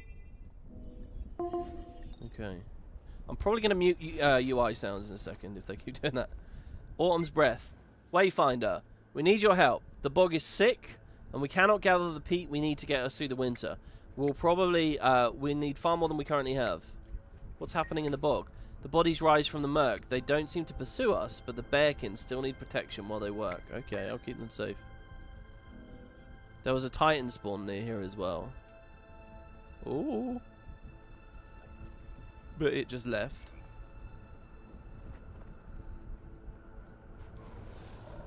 Coden land speaker. So we never actually really went into the graveyard. I kind of want to go to graveyards. Guild Wars 2 graveyards are usually pretty good for lore because you can press F on a lot of the headstones. Or in core you could anyway. No squad, just a party. Yeah, I mean, I'll turn it into a squad if you want for now. Yeah, I don't mind. Yeah, so we can have more people if you guys want to join. You can type in game /squad join and then Lys. Just 3 letters. LYS. /squad join, all one word. Space, Lys. /squad join, Lys. The dead are rising. Protect the bearkin. We cannot leave the bog empty-handed. So I remember seeing some of these before and wondering if they were like the Risen. Bog Body Auroch. It kind of is tricky in Guild Wars, you know. Anytime they ever do anything zombie related, it's going to get compared to the Risen for all time. It's like, can't the setting just have zombies, you know, now? And of course it can. There are an awful lot of these. I do like all the super speed up time on this. Oh, nice! The Mace 3 retargeted halfway there. Did you guys see that? That was awesome.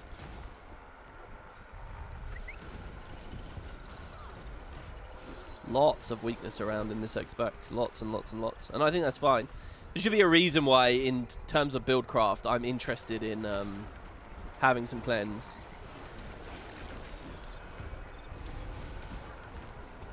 Okay. So far, guys, I'm not seeing any big like lore revelations. Yeah, it's creepy having a bunch of zombies coming out of a Protect the swamp. gatherers. I think this has been built up in my mind now. Stand back and keep fighting. A little more, and we'll have as much as we need. No Okay. more, no less.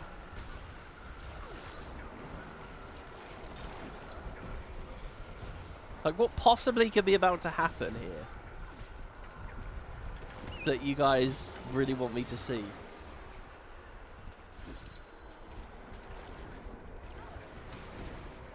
That animation's pretty cool, by the way. I think it's from a player, though, not an enemy. Mace 4 is great for Condi Cleanse. Do you know what? I've been spamming Mace 4 this entire LP, not really sure what it's doing, and I haven't taken a second to properly read. It's giving me Barrier, Protect the gatherers. Nature's Strength if it tags an enemy. And yeah, it's 2 Condis baseline, and the more enemies I tag with it, the more Condis it cleanses. That's really good. So if I see a bit of weakness, try and prioritize that. I could even try and hold it until I see something. We've maybe. collected all we need. It is enough. Like here. And that calms part of my nerve. Hard day's work. But not all of it. I fear for the bog. I fear the rot that turns its natural sanctuary sour. Bearkin, return to the village with your harvest. Wayfinder, help me find the cause of this. I owe it to the bog. Is this going to be the witch? Is this the thing? Because I'm constantly thinking about the fact that I don't know how the witch fits into the main story. Also, it's in Father the taught me release the bog. trailer, so I would have thought it'd His be mother early. taught him. We left the bodies dormant out of respect, but I've never seen them rise. There. Do you see? Something is ascending from the murk. Are those maggots? Maggots. If not the cause, they must play a Oh, role. on the flower. Balance is leaving this place. I want so much more dialogue about balance from these Coden.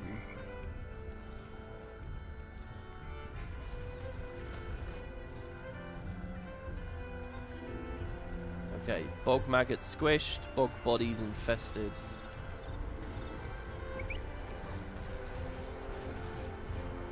Right, this is taking 0. Rotten. My spear can't even pierce its flesh. Ugh, what are you?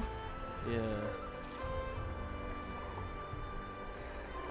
So wait, how are we progressing Whatever this? magic controls the vermin matters not. They're drawn to the corpses. Is that what rallies them to be so hostile? Oh, the Warclaws. I see. There has to be a reason everyone's on a Warclaw. So the only way to grab them is to dash through them. I can't even get a tag. This is amazing. I really like this. There's been a couple of moments so far where it feels like there's totally new kinds of events, you know, like... I mean, I'm not asking them to reinvent the wheel here. It is ultimately still an event. I don't know how high our expectations can be, but this is nice. Like, I don't really remember ever doing an event like this. Ground It's much to better soil. than it just feeling like Kill a Maybe Veteran, this you carnage know. will replenish some balance by feeding the land. And my worry has yet to be stifled. What caused this? A stranger, perhaps. Is there another Titan in this event? Is there a Titan? I mean, this is also weird if there's a Titan here. Oh! The Bog Queen. I know this fable. I'd never believe her real. The Bog Queen. Unnatural magic slides from rancid skin. Oh, she's there. Magic so vile, it needs to die. Okay, she looks really cool. Very creepy. Social distancing. Do not spread the rot to other players when you contract it. It works. Social distancing does work. I'm spreading rot to nearby allies. Mount up or dodge to remove it. So my Warclaw can take that, can it? Necromantic power absorbed. Does she speak? Does she have any dialogue? Do you know what, guys? I'm playing a horror game at the moment called Visage. You guys ever heard of this game? It's properly stressful and creepy. And this is making me think of one of the ghosts in there. She's also, I guess, just generically a bit like the girl from The Ring, right? I see. So I thought she was speaking in the trailer, though. Is there dialogue? Oh my god. I think it should be Shift C, not Control C. I'm gonna have to change that. Let's see if he notices her weapon. She has a spear, I can see that. Oh no, it's not a spear. It's a bloodstone staff or spear. It has a bloodstone on it. The maggots return. So there's a little bit more bloodstone Don't let them hints infest the here. corpses. Rise from the mire. It's time to play. I think that's what I was saying. From her verses. Only the Valraven can reject her call. Okay, she didn't sound that Rise creepy. From the soil. They mock and play. I mean, a bit. I mean, she's got very ghostly, cool sound effects. Find a new home on salt and war. Find a new It's home in time soft and warm. to join my jubilant swarm. I love this. They're doing something different with the audio. Like, I've never heard it. So, you know, they also have like that vaguely Charr kind of voice effect that they seem to pull out a lot. That is awesome. That sounds totally different. So she's in the sky, taking 0, absorbing from... Fuck me. Oh, just the pond. Okay, I thought the Codon was in the middle of that. Oh, okay, so same thing. Maggots are trying to get in. Maybe? And we have to, like, defend. She's spreading her rot. Pull her down. Oh, we probably want to use the spear. Yeah. Nice. This is cool as well. Spectacle. Everybody, pull. Holy shit, you guys were right. This is good. Somebody just finished the Warclaw race. All right, now we jump in. This is essentially a meta. This is not classed as one. This is a world boss. How about we use that phrase? There is a world, but this is what this is. I feel like she should be legendary then. Not just a champ.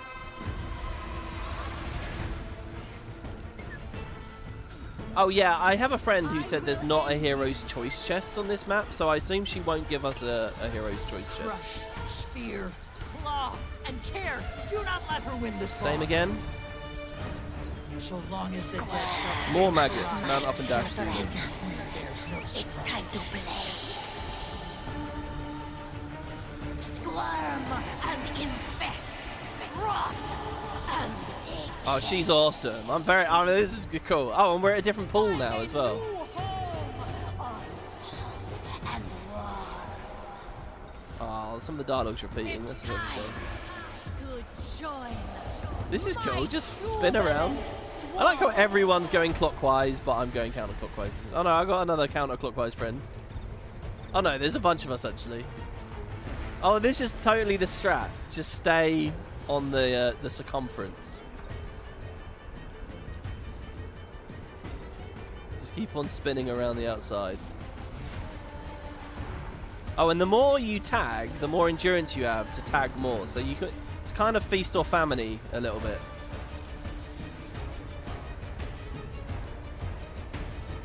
This is quite a long phase.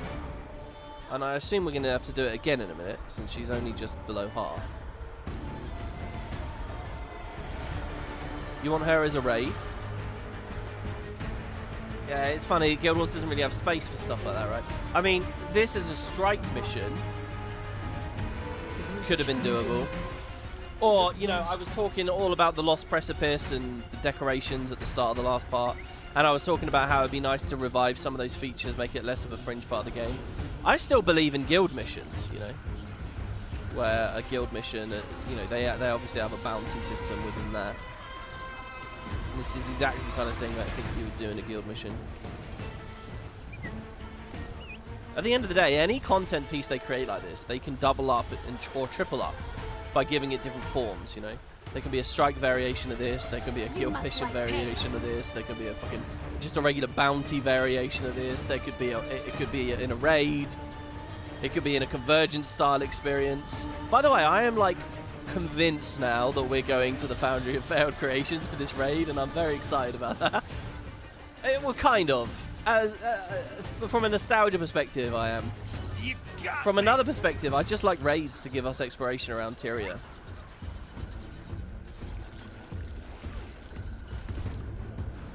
So having them off in the mists a lot, or other realms, you know, inside the Mystic Forge, or come to spoil our home. In the Hall of Chains. These nasty bears, you know, I much prefer shit like the Hidden what Sea. they've sown. Or, of course, the original trilogy, which was just 10 out of 10. Hey, out here to take care of that beast. No, we're fighting another beast. Watch out. Got an eyeball liable to turn you into a boulder. Rise from their Real strong. Be sure you tether it with your journey kit. If you can stop that thing, well, you're a better hunter than me. Come on. No. Get to it before every creature I guess they have that figured out. Oh, it's half doing that to troll, half, you know, it's more loot and experience and stuff because everyone will kill it. They're very close, unusually close for big events like this. This is one of the many things they have to think about with dynamic events. Actually, one of my favorite things ever when dynamic events felt truly dynamic was the current events that added the Lyhr anomalies, which, by the way, I assume are still good money. I don't know if people still farm them every day, but you know, and because they run around the whole map, they can intersect with other metas depending on just the timing, and it felt really variant and cool. And I've always looked at that experience and like enjoyed that and thought surely there's more potential there.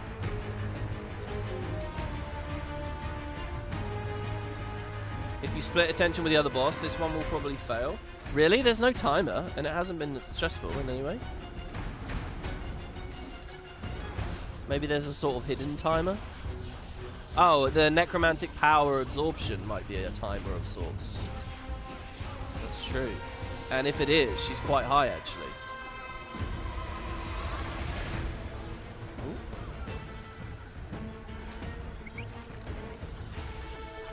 Well, we are right near the end here, it seems. Ooh. It's quite a big hit. See here, I'd love to see the names of the skills she's using against me. I bet they're really interesting. Huh, you're kidding. Foul right? Geyser, Staff Strike, Wave of Corruption. The bog body was using Shadow Step. Many bodies are buried here in the bog. They called it the Queen's Gambit. The bear can always assume some great tragedy happened. Let's go. But she was a tale, a night terror. And there are a great many of those here. I didn't think who is she? Where? I have so many questions. Perhaps the stranger stirred her dark magic awake. If we kill her, will she rest? For now, the bog must heal. Time and patience, water and clean air. Winter we will endure. The strangers we will endure. So is this unrelated to the Titan stuff? I wonder. So cool, so there we go. The Bog Queen. I guess that's why she's in the release trailer, because she's not got a part of the main story. I liked that though, that was fun. And she's a human that died here at some point. Maybe they'll expand on that a bit in the whole storyline, the side story that we'll hopefully be doing soon. But yeah, she seemed to have Bloodstone with her, so perhaps she got it from the island to the north. Who knows? You can't believe we've done it. Led WP to the bog. Indeed. Yeah, that was very cool. That was an excellent recommendation, guys. I would have missed it otherwise. Very cool. We get another mastery point, XP. It's funny they call this the Queen's Gambit because just 2 days ago, YouTube started recommending me chess videos again. I found a guy who just has the best videos where they're like 8 minutes long and he just shows the board and he talks about like the state and like the lines that are possible and why it's kind of a really cool game state. And then he basically says, okay, here's the situation. Can you beat this? Pause if you like. Try and figure out for yourself. And you can pause it and try to resolve the puzzle, and then he'll take you through it. Really cool. And they're short. They're simple. Love it. I also got recommended a guy who was streaming on YouTube Live chess, and the video was streaming chess every day till I hit like elo of 2000 or something, and he was on like day 3, and I was like, oh, I could follow this guy, and I could also play chess while he's, and I could, but I'm never gonna get to elo 2000 chess. I'm terrible at chess. Just another one of those things that I was introduced to when I was little, and I sort of as an adult think, oh, I should have kept up with that. It was the White Mantle staff, yeah, which prominently feature Bloodstone shards in them. So perhaps she was White Mantle. I was going to preview it from there, but that's not how we're going to do that. We'll go here, wardrobe, weapon, White Mantle. Wait, this set? I don't think it was this set, was it? It was the Bloodstone stuff, I'm sure it was. No, you're right, it was White Mantle. There is a Bloodstone set as well. This one. But nonetheless, I think the suggestion here is that is a Bloodstone fragment in the top of it. I mean, look at these. It is cool. Very interesting. So was she a particular member of the Mantle? What did the Mantle do? Bury a bunch of bodies? It really might be related to this place. Okay, awesome. Alright, so, Bloodstone. Maybe this is going to factor into the end of the story. Camp threats removed. I am basically incentivized to do this because seeing each event... Oh, no. Bloodstone Elemental Sprite here. So, are these things have all gone mad? Is it like Bloodstone Madness again here? Old journal. Did I read this? I think that we missed this. Hold on. Who wrote this? Dorothy. Oh, this was a citizen of Gavriel. It's warmer in Lion's Arch than it was in Gavriel. I've been spending a lot more time outside here, so that makes me happy.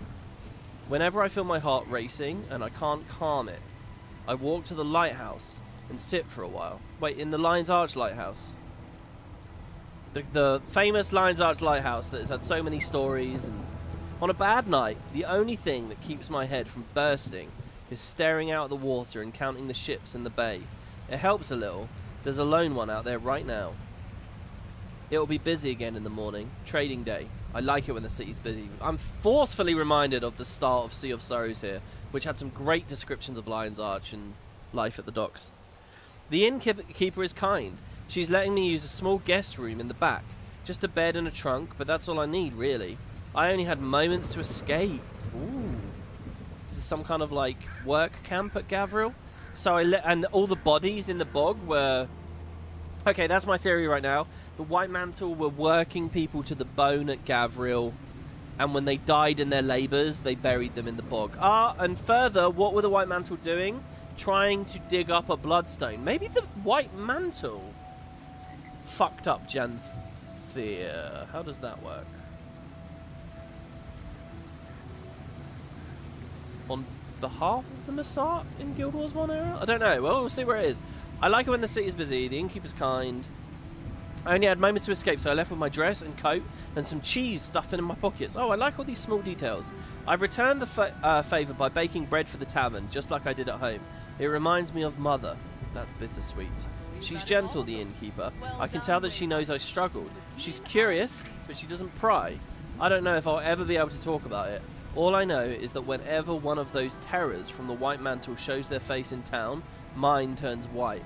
But who could I tell? Who would believe me? At least I escaped. I may be the only one. So, my question right now is, what's the year? You know, what's happened? Is this still White Mantle controlled Crater? Is this someone's living in Lion's Arch right before the Ascalonian refugees arrive from across the mountains?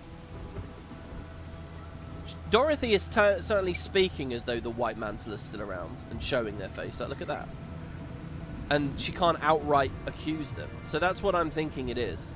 This is post-Charr invasion repel. And remember, Demetra or Demetra. By the way, you know the Guild Wars 2 LP I did? When I came here, I was talking about the accent of this place, how to pronounce it. Because I always said Demetra, but in Guild Wars 2 they call it Demetra. And I always thought that sounded bad. And I specifically said in that Let's Play video, guys, leave me comments on your accent. And I still, to this day, get people saying whether they prefer Demetra or Demetra. I think that one video in the Let's Play has more engagement than most. You know, not the early ones or the finale or whatever, but it's quite funny.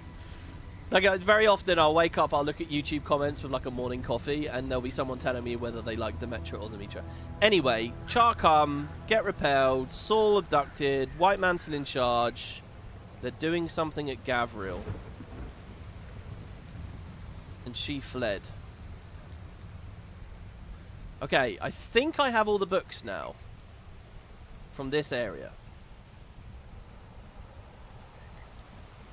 I think. I mean, surely, let's see here. Janthir Wilds, Janthir Syntri. Surely they have a book thing again. They don't. There's no read all the books. Also, what do we get from this?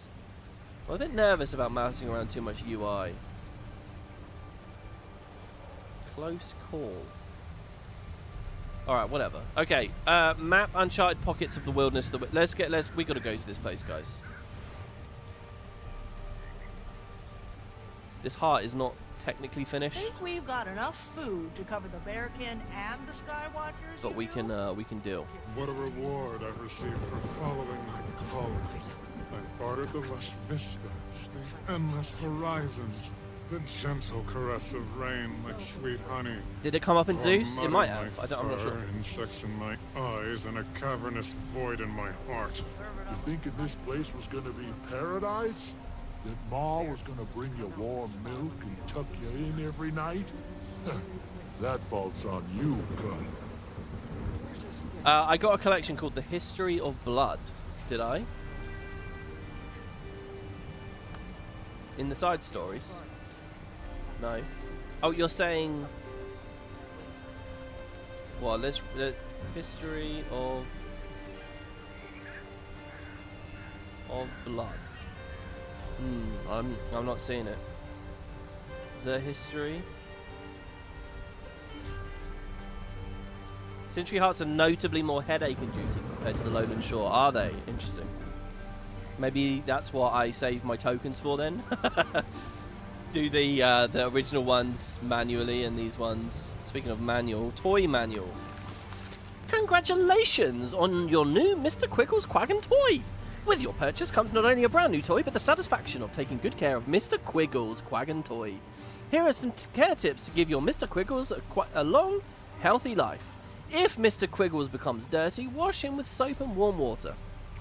Mr. Quiggles likes having his fur brushed. Brush him with the Mr. Quiggles Detangling Quaggan Comb, sold separately. Mr. Quiggles' favourite food is candy, but don't feed him too much or he'll get cavities. Make sure Mr. Quiggles gets enough exercise. A few miles of walking a day should do. If Mr. Quiggles becomes seriously injured, seek out an emergency medic immediately. Okay, my thinking here is that this is like a mini pet, like an automaton. I was thinking for the first third that it was a totally inanimate, like, cuddly toy. But no, I think it is animated in some way. Who made it? Who for? I mean, it's clearly a modern thing because it's a Quaggan toy. I'm thinking it came from the Asura or something. And then, exegetically, why are we talking about this? Are we going to be looking into, like, Masar constructs and stuff? I don't know. Or is it just for a bit of fun? Why is there a toy manual out in the middle of nowhere? Mr. Quiggles Quaggan toy! I can imagine that as, like, one of those, like, American cheesy TV adverts, you know, kids adverts. Oh, well, I thought I was exploring to new places, but that's actually where we started. Let's go. So this is where the story was. Grace by Fire wants me over here. That looks like a ruined tower of some kind. Bloodstone empowered beehives. That's two things in this expansion that I think have been done weirdly. One, the existence of Titans. Two, the existence of a Bloodstone here. Or okay, by the way, there might not there doesn't necessarily have to have been a Bloodstone here. Oh, okay. Oh, I just thought of a much more simple, much more obvious thing that could have been happening. Okay, I gave you guys a theory a second ago that they were digging a Bloodstone up and tampering with it. I suppose they still could have been digging it up. But let's just... Look, it's very obvious, in theory, what happened here. The White Mantle were grabbing Chosen, dragging them into the jungle and sacrificing them on this Bloodstone to charge soul batteries to keep the door shut, to keep the Titans away. They were grabbing Chosen and sacrificing them on a Bloodstone. Grabbing Chosen, sacrificing them on a Bloodstone.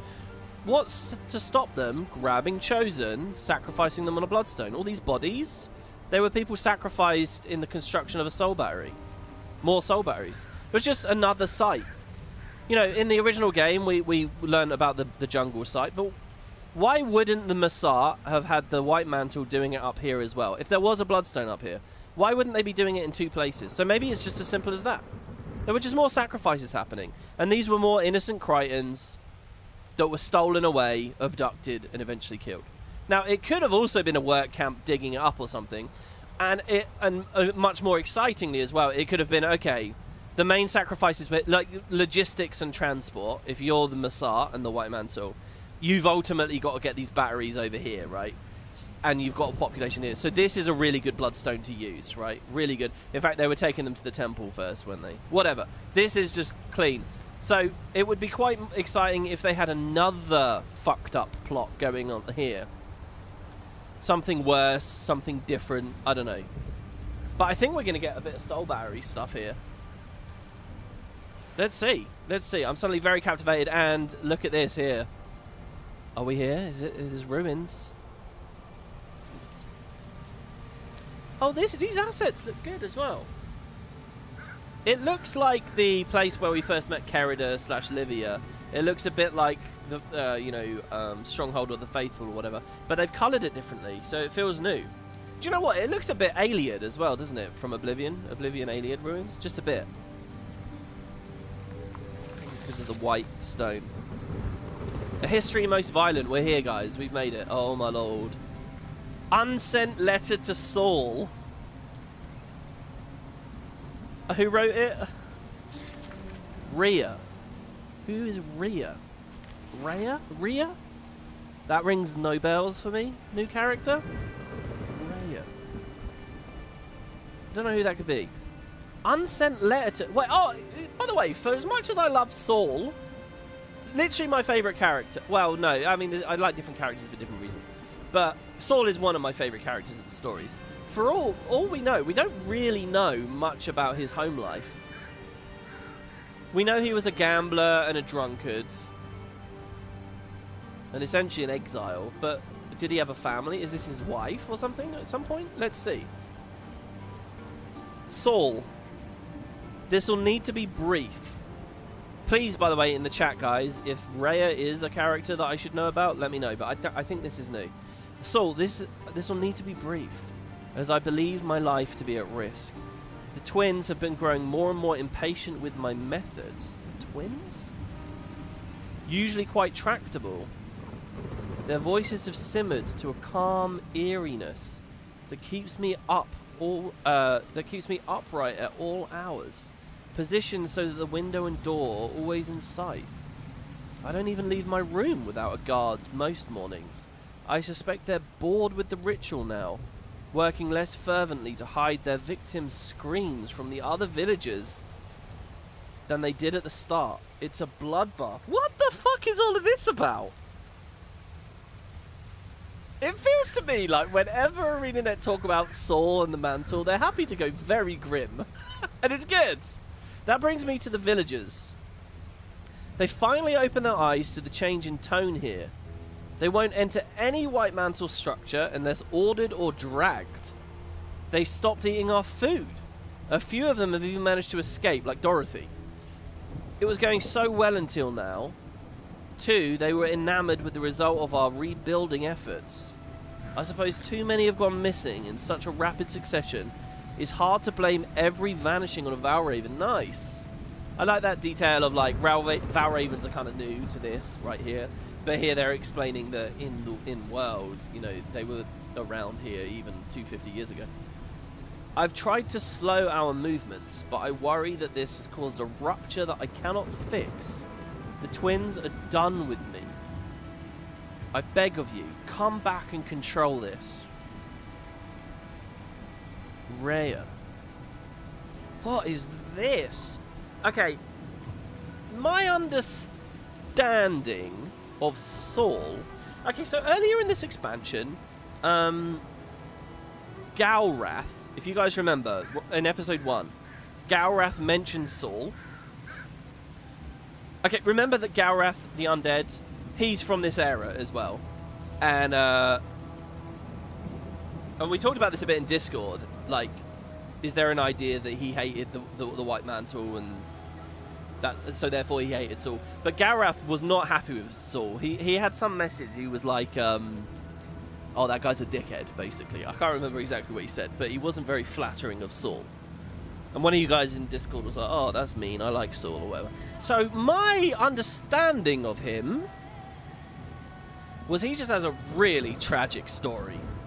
He's this down-and-out bum, basically, that happens upon these godlike entities that raise him to, like, Pope-like status. He's the figurehead for the White Mantle, saves the country from the Charr, essentially.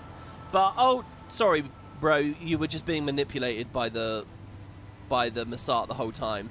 Can't let the secret get out. They steal him away, and then he's in jail for, like, 250 years going mad. Like, it's a really sad story. I don't see him as a villain. Yes, he was there and complicit in the founding of the White Mantle, but he was being manipulated. He wasn't to know that the Masat's evil ambitions. At the end of the day, he saved Kryta from the Charr. And, you know, I view him as largely a blameless character. That's how I view Saul. I'm not familiar with any lore that painted him in a more ugly way. However, if we really stop and think about this whole thing, that period where he's doing the Masat's bidding and founding the White Mantle and becoming this big prominent person, it's likely he did know fucked up stuff was happening. It's likely he was knowingly complicit in evil acts. I mean, it's possible. If ArenaNet now expand on this and explain, yeah, Saul oversaw some shit, I think that's awesome. And I think that will paint him in a new light for me. He won't be an entirely tragic character. He'll be he'll be a complicated character that it's like, this guy did some fucked up stuff, he took a huge punishment for it. Was he being manipulated? Was he a part of the problem? There's a lot of really fascinating questions there. So I don't know where we're going with this. But this, to me, immediately feels like, yeah, okay, Saul knew shit was going on. Look, this woman, Rhea, she's clearly White Mantle. They're doing something fucked up. They have some plan. And she's saying, I beg you, Saul, come back and control this. Saul is the leader, so he has some sway among these people. But Saul's missing, and he's not here. Now, why is he missing? Has he already been abducted and thrown in prison? I wonder if they expand on this and explain that maybe there's more reasons why he was in the Bastion of the Penitent. I wonder if there's expansion. Do you remember how they said there was like a Jotun political prisoner and stuff in there? I wonder if they explain some of that as well. That's a bit of a sidebar. Yeah, so as for what they're doing, I have no idea. Who the fuck are the twins? The twins? I'm tempted to say that they're Massart. You know, it's like Mercia and someone else, you know, two named Massart or something. What other twins are there? Oh, no, am I forgetting something, though? Something more recent? No, I mean, no, they can't be. She's writing to Saul. Usually quite tractable, their voices have simmered to a calm eeriness that keeps me up all night. See, she's nervous about these things. See, here's the other thing, right? My understanding was that Saul was the only one really who saw the Massart. To everyone else, they were invisible gods. Like, he preached about them and said, these are the gods, they've saved us from the Charr, blah, blah, blah, blah, blah.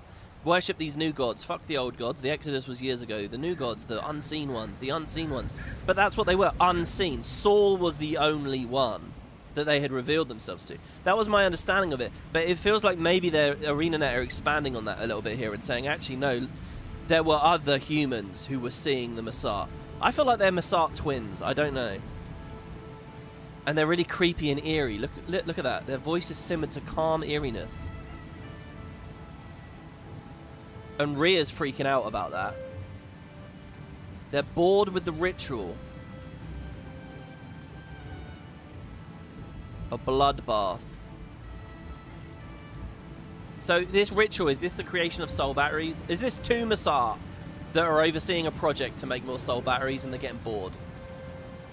And the villagers who are being sacrificed and stolen away up here are catching on.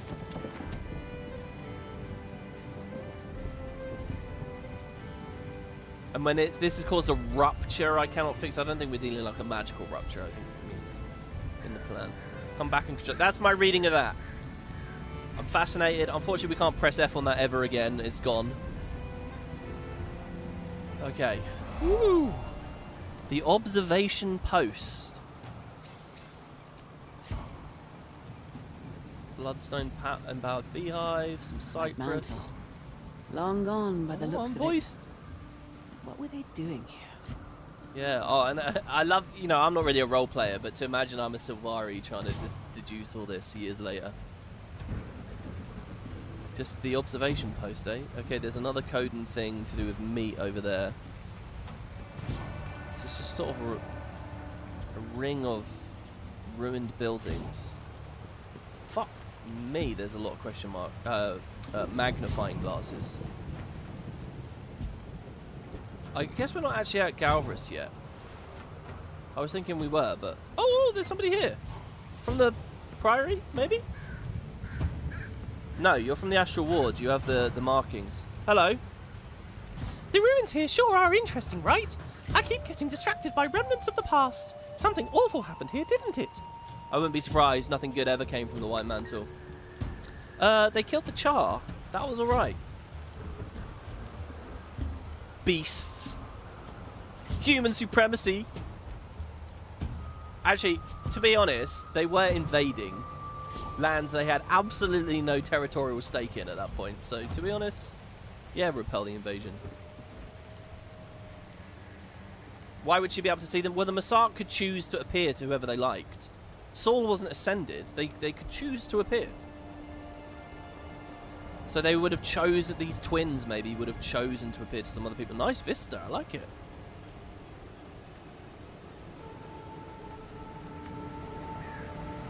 Horror story read by WP Mickey Mouse. Come on, that was just bright and enthusiastic. This is crazy, man. This is surreal. Look at this shit.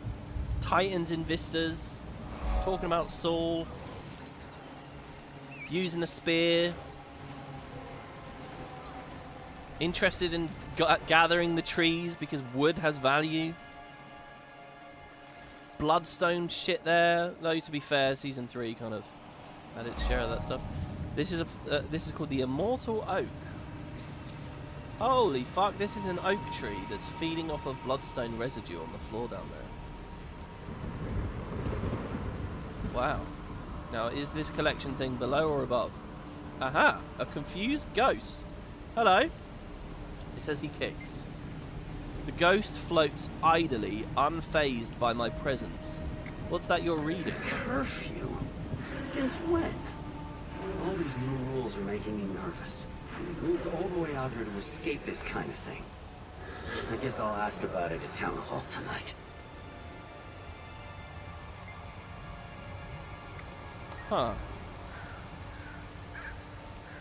Which one was that? Is that the same storyline? Side stories. Yeah, a history most violent. Apparently we are doing it in order as well. Find bloodstone ghosts in the slithering outskirts. It says ghosts plural there. I'm going to eyeball this. Have I just got lucky with exactly where I mean... Was the expectation I would walk in this weird hook shape? Oh look, veteran white mantle sniper. It's a ghost. A white mantle ghost. Why don't you speak to me? I just want to eat you with carnivore. There's a savant here.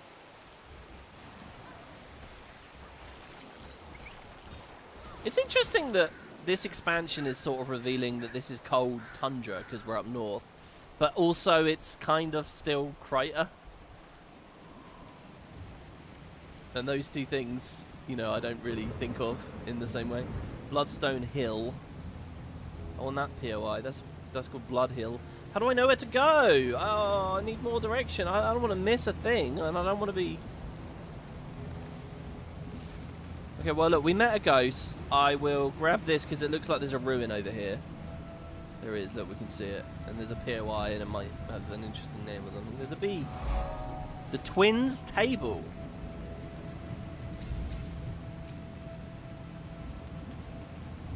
So they were here.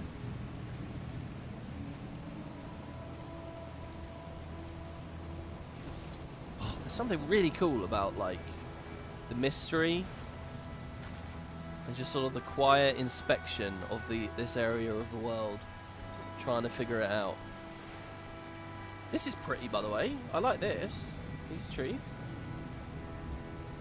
Felt new. Pomegranate plant. Is that how you spell it? Granate? The Garden of Leota. And there's an event here. Astral Ward Skirmisher. Foraging collection box. The mowers are angry.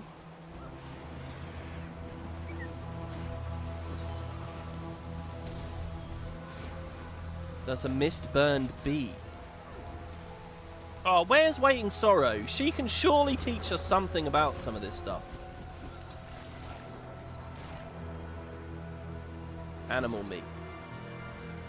So grab the meat and hand it in, I guess, to the collection box. I mean, I'm happy to do this.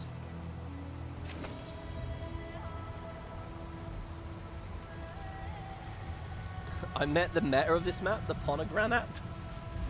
Oh, wait. Is the meta got something to do with pomegranates?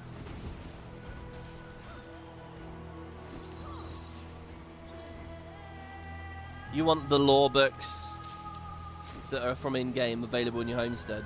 Yeah, that would be cool.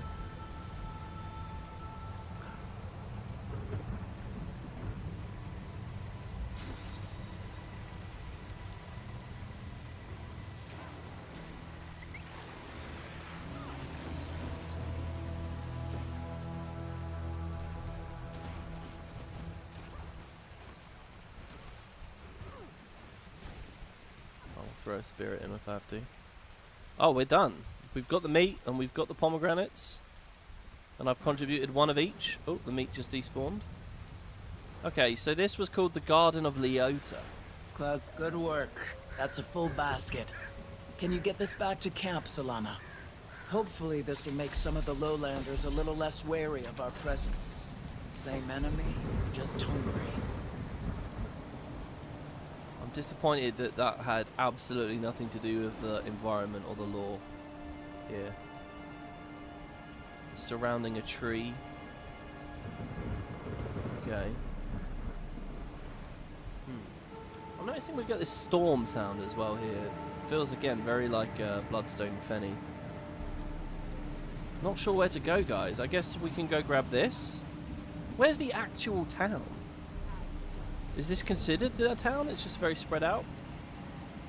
Many of the ruins of... Oh, these guys are doing something. Guarding Star. Should I follow them?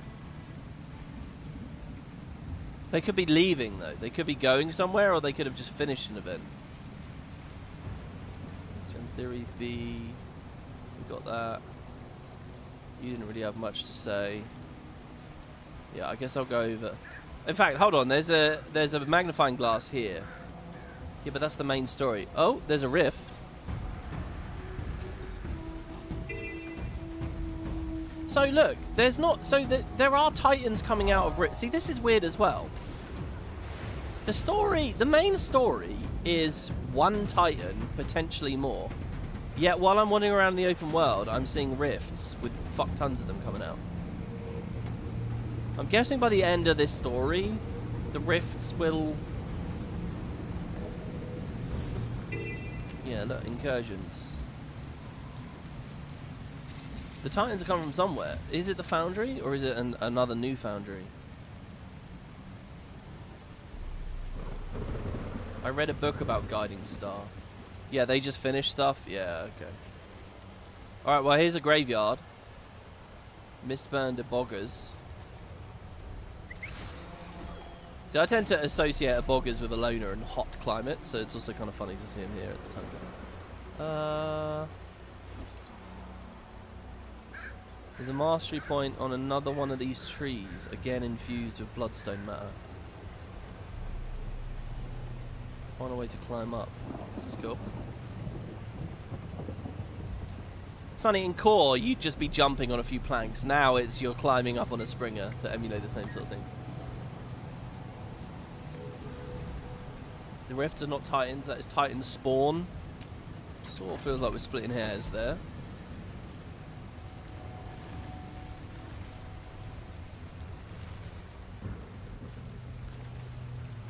I wonder though, maybe, you know, in Guild Wars 1 when you kill a titan, they split and then they split again and they get smaller and smaller.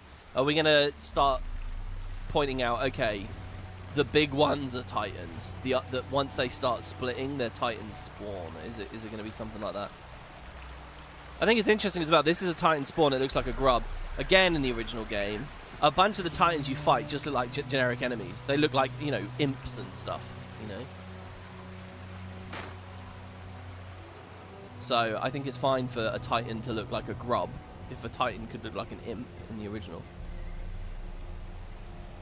There's not a single grave that I can interact with. Oh, there's a relic over there though, a Masat relic. Ooh. Oh, but it's a mine. Okay, that's weird. Oh, I see. It looks like a Masat token as well. Okay. Oh, I can disarm it if I'm quick enough. Hero of the Woods. Dismantled 2. Wait, that's my second one. Okay. So that's not really a lore thing. That's just... Jesus, these things are spawning fast, aren't they? Or it's just they have their range. Got the Jacaranda Lightning Storm range in POF. Good memories. Right. I guess I'll go down here. If you guys have advice for me for like a more directed route to go, I'm all ears. This is cool. I want to go in there. Look at that. That looks like a goddamn tomb or something. Not enough space to mount. How long have we been playing? I haven't even really Bloodstone checked. is morphing with the environment. Can't be good. Oh god, we're over 2 hours already. It's 2 hours 15. Jesus. Yeah, okay, my character just recognised the bloodstones merging with stuff. The first blood tree. Is that what we call these? Blood trees? I like that. So is the bloodstone responsible for all the rotting and decay? Because it's sort of... I don't know. Surely Isgarin should have a lot to say about this shit, since the Seers did make them.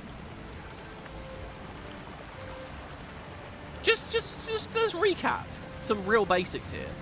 The Bloodstones are like capacitors for magic.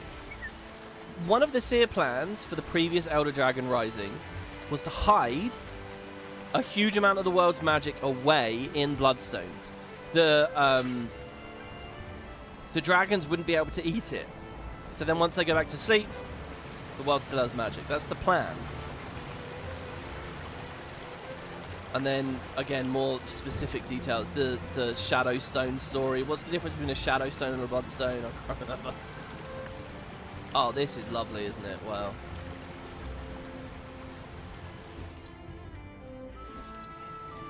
Freshwater Janthir fish. Could do some fishing there. All good reasons for me to swap to another character, by the way. Manor of the Cruel Hound. Following the main story brought you fairly near all but one or two of the lore books. Do you think it's okay to follow that and just keep an eye open? Okay.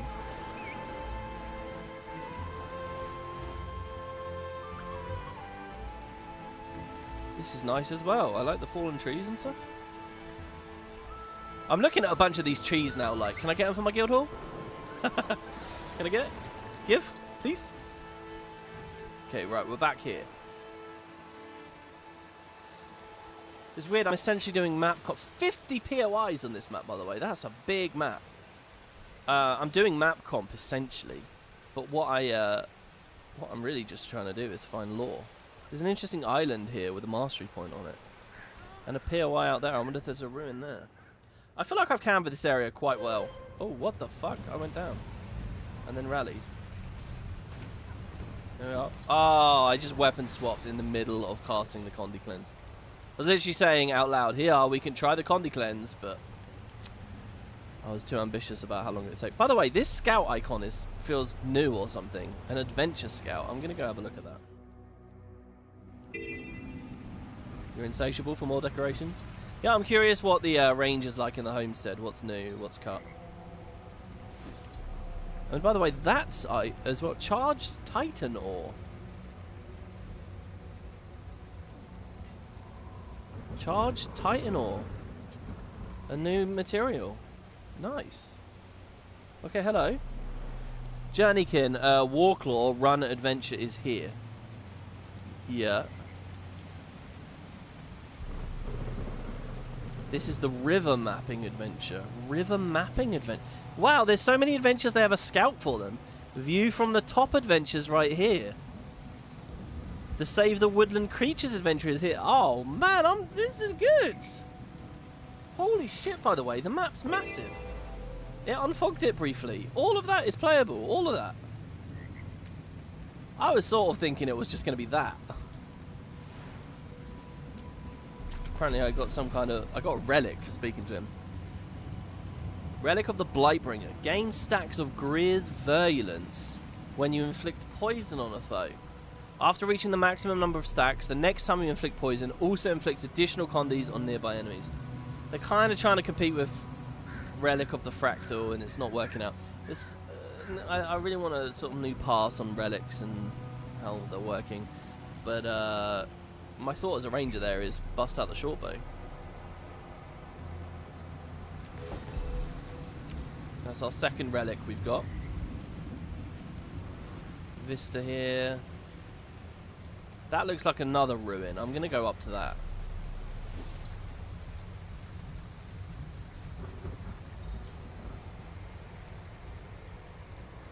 I like this, by the way. It's not telling me to do events or hearts or anything. It's literally explore, have fun. The inn. There's an unsent letter here. And a Coden cache, which I can't open.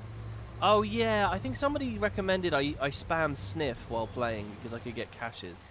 But if I need keys, and I don't have keys. Unsent letter. Oh, it didn't ding our thing. Dear Serene Light. This is from Nested Timber. So this is Coden related here. I'll skip the pleasantries. I miss you. I miss you so much that it makes my soul ache. So much. Oh my god, we're getting the bloodstone mechanic again. That's awesome. Wait, do my old mastery still interact with that? So much that it mutes every rainbow I see on this forsaken island to shades of grey. There is no light, love, or laughter in this camp. Each morning I'm rousted, is that a word? Rousted out of my leaking tent just to perform the same 3 tasks I did the day before. Forage for food and water, organise and distribute supplies, risk my neck on expeditions. I respect Vigilant Dawn for running the place like clockwork, but it feels more and more like a clock that's ticking towards my demise. I fear that the next time you see me, my love, I may be in pieces. It really feels like this place is draining everyone's soul, you know? Everyone feels bad and afraid to be here for too long. I hope all is well at home. Give your sister and her cubs my love. When I have a spare moment, I plan to climb to the highest peak I can find around here and look across the bay to you. I pray that perhaps if I look hard enough, I will find your gentle glow shining through the gloom. All my love, forever and always, Nested Timber. Now that was very sweet, wasn't it? And I had a nice little dose there of like, I think it's really good to have a nice happy opening and then get a bit grim later, you know. It makes you appreciate the value of each map. I just spilled my Coke a little bit, just a little bit. And thankfully near the mouse, not on it. Hold on, I've got tissue here. Cleaning up. Yeah, it makes you appreciate, you know, the vibe of each map. Like, I do kind of long to go back to the nice happy Coden area where my home is, you know. And we've only really just got here. Oh, I want more of the White Mantle story. It's suddenly, I'm obsessed with it suddenly. Okay, another one. Mastering. How's XP doing? It's going alright. I guess we're just spamming Warclaw training for now. It would help to diversify actually, because the XP requirements would be cheaper on these other ones. But this would be really handy, getting well rested. Homesteading would also be kind of cool, because I could start playing with the feature more. Might be at the point where off-screen between the episodes, I start working on the masteries. We found enough hearts at this point. Storm's Border. Is it always storming here?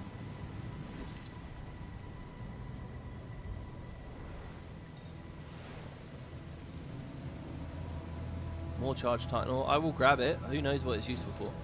Yeah, we found enough hearts that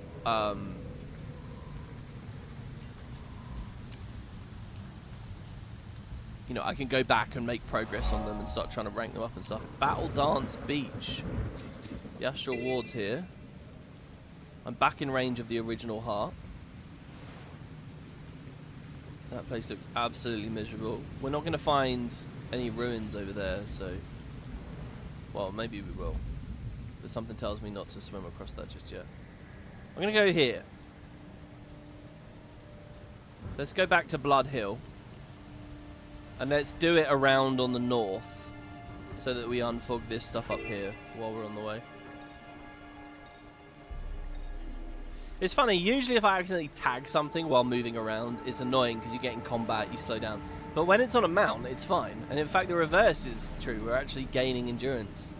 More Titan Amber. There's Embers here. This looks like an easy enough event, and it's made good progress. So let's do this. No need to rush past it.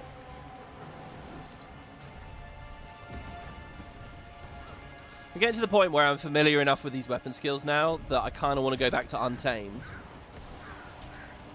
and get a bunch more of the OP traits, start spamming it in and out of Unleash. Try out the Mace Unleash and the Spear Unleash.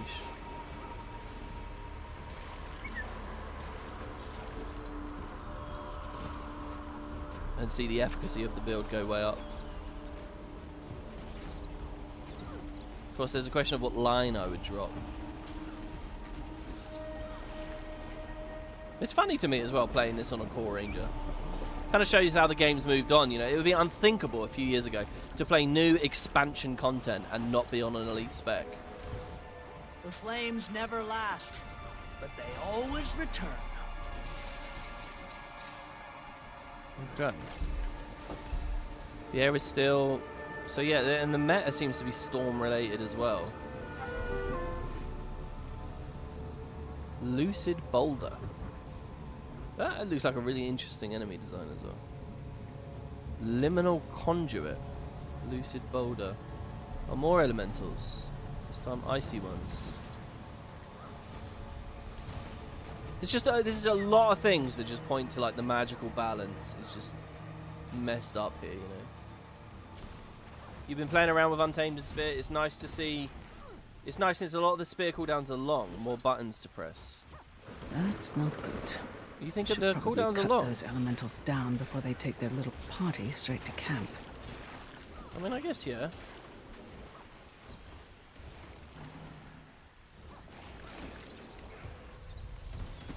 Wait, what did the commander just say? Something about elemental parties. Says, there's another thing. Clear bloodstone elementals. Keep an eye on those things. Kind of want the heart to finish, but as was pointed out in chat earlier, this is progressing slow as fuck. I mean, look at that. Very slow. I can't believe we're not even halfway. We're barely a third.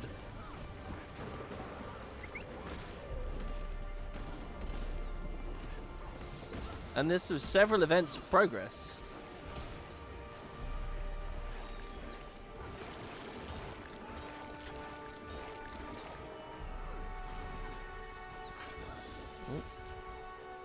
Which class is this? Is that Guardian? Is that bloodstone? Sure smells like it. Camp's just around the corner. Oh, weird. Camp's around the corner. Over here, surely. That's a shame. If we had travelled in a slightly different order. We're not going to have time to do this. It's only got 20 seconds left. We might have got that dialogue first. And ideally, even before you see any interactions. That would have been like, oh my god, Bloodstone. Supply crate build location. What happens if we swim down? I've done very little actual underwater stuff.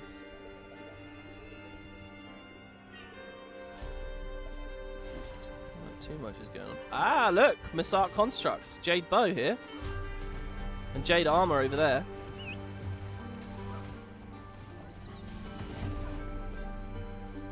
Oh man.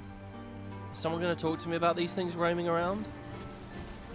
This is crazy. It really is that thing. It's like 2 expansions in a row. The Missart have been lingering on the periphery, but we're not seeing them.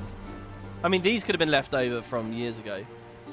An ether tower? What? Okay, so in the original game, there were these giant pylons that they had erected, and when you stood near them, they drained all your mana away and did quite a lot of damage. They were really frustrating, and if you fought near them for too long, you would really feel your party drain. And then at some prominent spots, you'd actually have 2 towers next to each other, and there was a game you had to pull enemies out of them. And Guild Wars 2 has never actually referenced them as far as I remember. I mean, maybe it did at some point. Did it? I mean, they have the assets, so maybe they did. It's amazing how small it seems. They seemed massive in the original. Oh shit, look, we got an event. Triggerable. Relic Hunters. This is my jam. The Missart may have found a way to defeat the Titans. Oh, this guy triggered it. I don't know what he said. They may have figured out a way to defeat the Titans. I guess we'll try it as well. I think is what it said. Something like that. I got the gist. Oh, there were towers in Ember Bay. You're right. Of course there were. Yeah, I'm thinking of it now. The bottom left. Much obliged. That doesn't mean it's any less cool that they're here. I think. My Warclaw actually kind of crushing that guy. Sure smells like it. Camp's just around the corner. Group event, by the way. This one's a group event, so I don't know whether we want to squad up if it's going to turn into something big. Looks clear for now. It's triggering really fast. My contribution. By the way, I like how the actual item icon is appearing on the UI up there. I've never seen anything like this before.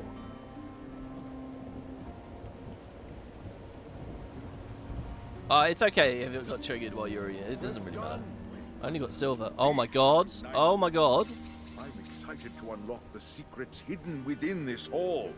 Maybe they'll yield a solution to our Titan problem. Maybe. Good luck. It appears to have spawned a giant mob. Security activated. Defeat the champion Jade construct. Strong control abilities. Spectral agony. Has bounty effects. I guess I'll wait here for a second. If you guys want to come and fight this with me.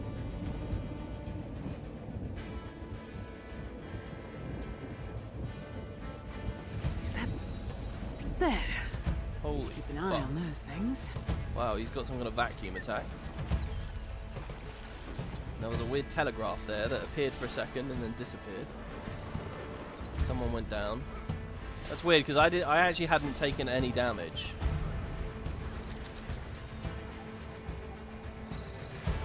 Jesus, that's a big break bar. People are going down, but I'm not getting hit yet. Does the boss have a target cap? Oh god, I got hit there. Ah. I might rebind my special action. I'm not going to Jade bot unless I absolutely have to. I'll take the potential for a rally. Oh. It's as soon as the Spectral Agony hits me. I think I'm going to have to Jade bot this one.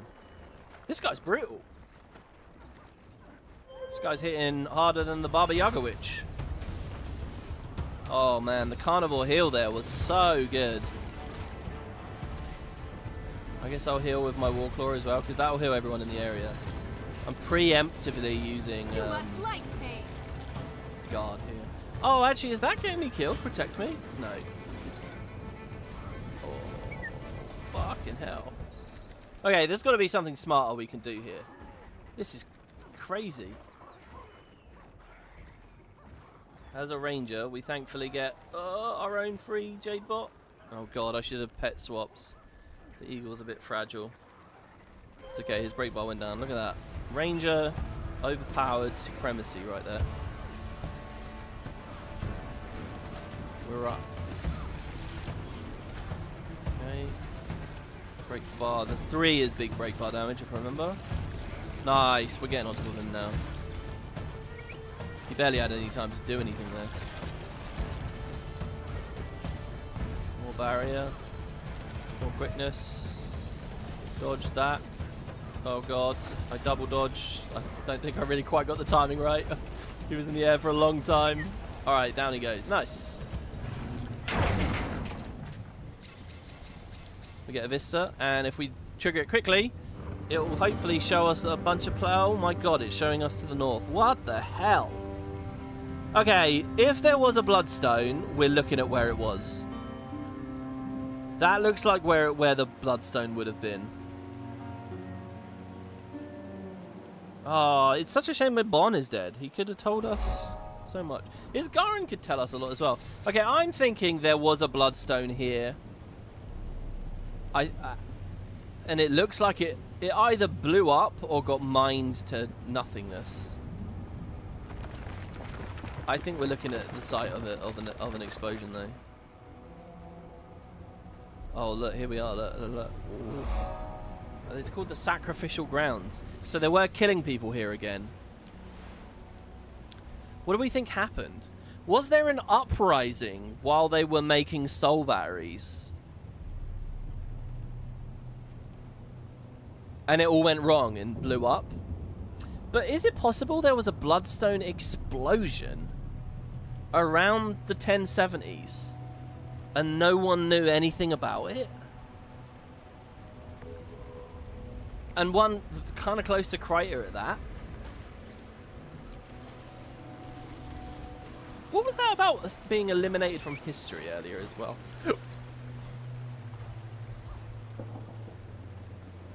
Didn't they mention that Gavril was removed from history? There are verdant herbs in the middle.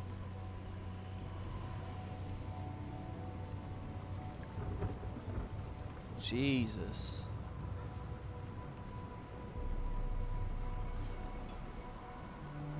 This place is horrific. You imagine the smell of rotten blood. Well, there's not really blood. I mean, with the sacrifices, maybe. The reason we call them the Bloodstones, as far as I know, is the human story of King Doric. It's not necessarily that they are made of blood or anything like that. There's a chest.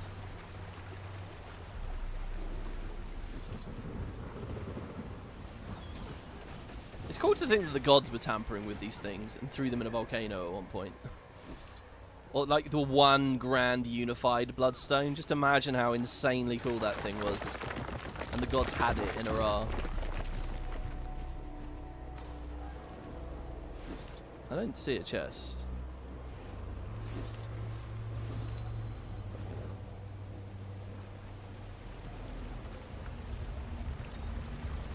He's jumping up and down, but there's no chest there for me. Okay. So this is where the bloodstone was destroyed. I saw a ruin. I want to go here. We got to go there. There was nothing to interact with, it seems. Do these guys want to say anything? Oh, he will. Leaky. Oh, you know he won't. I think he's just associated with that event from a second ago. Ah, hold on. We got a waypoint up there as well. Let's get the waypoint. Oh, God, I'm going all over the place. This is the Athenaeum of Miracles. What is an Athenaeum? Anyone want to fill me in? Anyone with a bit of education and culture? An Athenaeum. I love the sound of the word.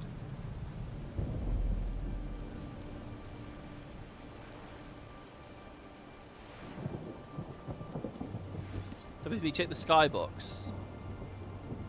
When it's stormy. Did you specifically want me to check the skybox while I was standing in the ruin of the Bloodstone? Well. Check the green magnifying glass. Oh, there's one there. Good point. I did miss that. Oh, collection. Okay. Wait. Oh, yeah, no, that's fine. It's just because I didn't click it. Always catches me out. The Reaping Stones.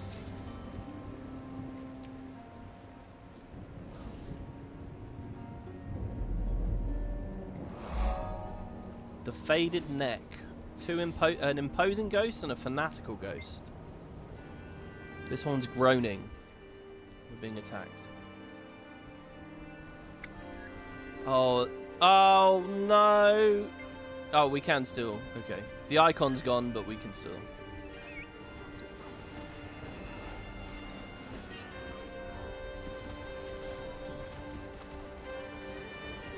Okay, let's see here. What's that you're holding in your hand? We're running out of places to keep the bodies. We're already taking over 3 of the vacated homes.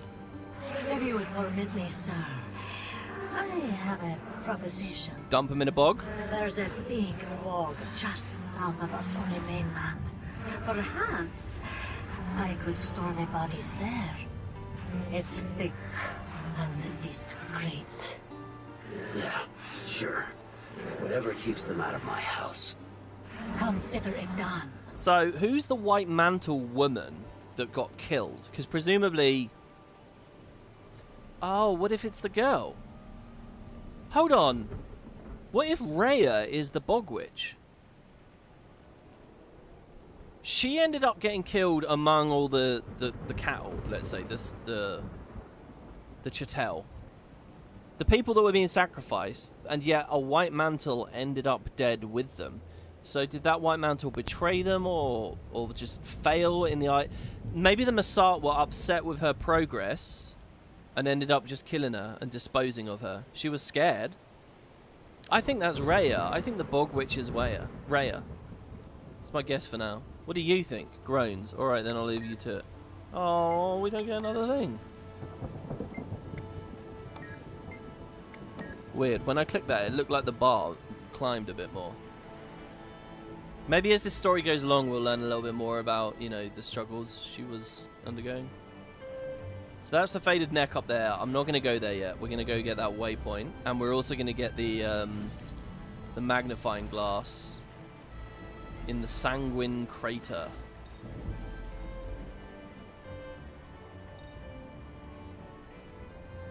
Look at the skybox in here. really see anything. Fallout from a bloodstone explosion. It looks like this one was controlled at least. Oh, a lot worse. You guys think that ghost was the Bog Witch? Because they have the same accent? Sanguine like the blade, well, sanguine like blood, I guess. What did the commander say? Fallout from some here you go. experiment. They don't look friendly. I'll take them out so no one gets hurt. She's talking about the event there.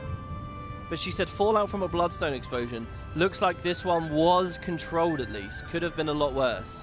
Yeah, I've been thinking to myself, privately, that the scale of this destruction looks almost identical to Bloodstone Fen.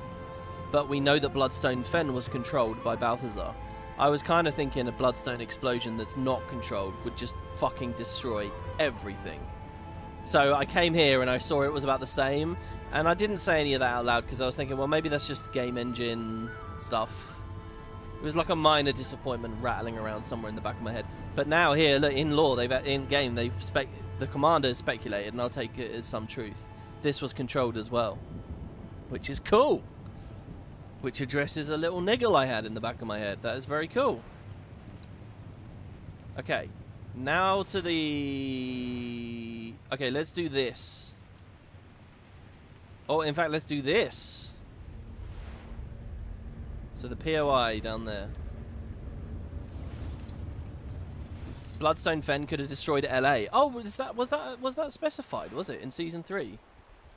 That without Balthazar, that would have destroyed Lion's Arch. I mean, yeah, I think of these as absolutely... Like, the reason the Bloodstones are cool is because they are so big, you know, and exciting. So I was a bit disappointed to think, oh, here was an uncontrolled explosion and it was kind of small. It sort of took the teeth out of it, you know. But no, this was controlled as well. So the fact it was controlled means disaster was averted some way. But also, it could mean something ate the man... Oh, my God, it does. Oh! Area looks clear for now. We've stumbled onto something there, guys. If it was controlled, the commander's been a bit silly there, not thinking about this. That's fucking... Who controlled it? What controlled it? That would mean that there's a Balthazar scale entity roaming around somewhere. Oh, that adds a bit of interest, doesn't it?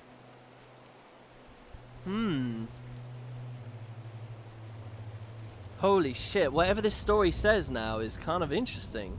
It's going to explain, probably, what ate this magic and where it went. And I say it could be a who. And these are all big topics. This is big, which makes me think, fucking hell, Isgarin, if you know stuff about this, it would be really worth hearing. Isgarin's awesome. If he's in the know about all of this, he sent Mabon here to seal this place off, remember? So he probably does know. It makes me think of him in the Lion's Arch scene where he's, just use the Scepter of Aura. I have more dangerous stuff. But everyone's like, I don't know. And he's like, yeah, alright, whatever. Plebeians. He's awesome. He's very cool. He understands the big stories that are going on. I really think that's very interesting. By the way, people in Discord as well reminded me, there is a thing in the Wizard's Tower. Like, do you remember, like a weird artifact there that makes Paether feel fear? I don't know whether they'll do anything with that here, but just talking about other exciting stuff that he might be in the know about. Alright, let's see what we got here. Mournful Ghost. This ghost floats idly, unfazed by my presence. What's that you're holding in your hand? You, please. Are you leaving the village? Oh, if you do, please. I wrote this for my sister. Can you bring it to her, please? Just don't let the White Mantle see it. They're coming. Just take it and go. Do I actually get a letter I can read? Or is this the letter... Is it like a faux fire ghost? It's not really handing me anything. It doesn't really understand what's going on. Oh, all I can say is, well done, Janet, so far. I'm having a lot of fun. I mean, maybe that's natural because so many of these topics are the topics I love most about Kiera. This is really cool. You know, because there's kind of a sense of like, all right, we're getting into map 2. It's a mini X-Back. It's not going to be that long. They'll probably be winding down. But it feels like the story's gone to a lot of places.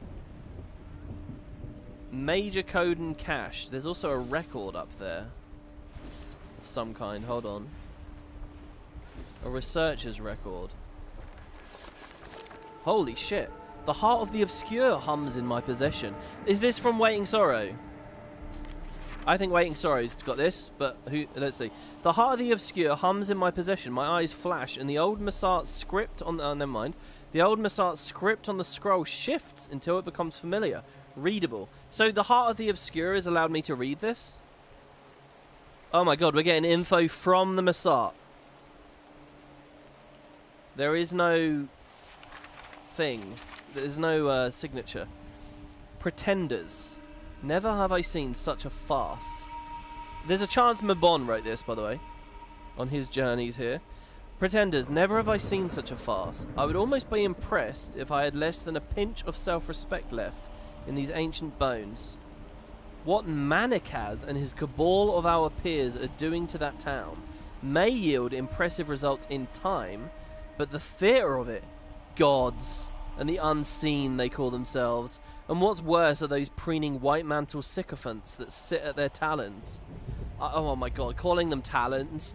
There was a lot of like imagery around the Massart in the first game of them being like carrion birds. There's a particular like prophetic quest from a druid in the Maguma jungle which kind of drew some like bird-like comparisons. So that's so cool seeing that word there. I remember a time when finding our way home was paramount. Not to be... This is fucking amazing! First of all, just the idea of a Massart that was not entirely on board with all the theatrics of let's pretend to be gods and call ourselves the unseen ones and all this kind of shit. A Massart that would sneer at the others. It really... they're starting to feel like a tangible society, you know, with different minds. And hold on, and so that already is awesome, but here, okay, I remember a time when finding our way home was paramount. Does he mean to Naos? Or somewhere else? Not to be abandoned to this realm, cursed with dragons, gods, and other threats from beyond. We inherited the punishment of our forebears. Forebearers. At least those who survived the last cycle. Though perhaps it's for the best. Perhaps we're the monsters our mistborn ancestors deemed us to be, if my peers' actions are indicative. Hold on. Oh, fuck. Wait. I'm forgetting something. Isn't there a detail about how the Massart that are here on Tyria were like the outcast, banished ones? Wasn't that a thing? Because I'm reading this paragraph here and it's losing me a bit. I don't know why I know that fact. Wasn't there something in Seekers of the Obscure that basically suggested that the Massart that were on Tyria were like I say, outcasts from Naos or something? So from the perspective of the Massart here, they're just trying to get back home. So let's assume that's a fact and let's reread this. I remember a time when finding our way home was paramount, not to be abandoned to this realm, cursed with dragons, gods, and other threats from beyond. We inherited the punishment of our forebearers, at least those who survived the last cycle. What does this mean? It means the Massart that survived the previous Elder Dragon Rising were punished to linger on Tyria? Because what? Because they fled the dragons? Because they didn't ally with the other races? Question mark, question mark, question mark, question mark. Though perhaps it is for the best. Perhaps we are the monsters our mistborn ancestors deemed us to be. If my peers' actions are indicative. Yeah, okay, so I think there was something about... I think that was a Secrets of the Obscure detail. I'm going to want a source on that. I'm going to look for one or talk to people on Discord about it. The next episode of this series, I will have it on screen, just like that Legavo thing, just so that we're all clear and on the same page about it. But yeah, so the idea that the Massart that were in Tyria were kind of dickish Massart. And then, yeah, they did this cult-like thing. He's saying, well, maybe we deserve it. Anyway, this guy says, and I'm still open to believing this might be Mabon, by the way. There used to be more like me. Too many lost in the war with the seers. Others exiling themselves to far corners. They had the right of it, I think. Maybe I'll leave. But where does a being like me even go? Some nights I dream of Lyhr, his golden face. I see him drifting between citadels of another realm. Foolish dreams. This is the only home I have ever known, for better or worse. This could be No. Record of High Researcher Darda. It's not Mabon. I was going to say, don't forget, he lost his memory when he ascended. And wasn't there shit about, like, he had a lost love or something? I think there was wasn't there a note about some old flame? This imagery here. This golden face. Because, again, when I think of the Messiah, I do think of the Golden City and great godlike divine entities. I see him drifting between citadels of another realm. I don't want to believe the Messiah were just from Nyos. There's so much unanswered, though. Why aren't they there still, if they were? I love this note about other Messiah that have just drifted off to other corners, by the way, that there could still be some lingering around. Look at ArenaNet opening every goddamn door. Inviting ideas. Enriching the setting. I love it all. Also, these new names. Lyhr. What was this other one?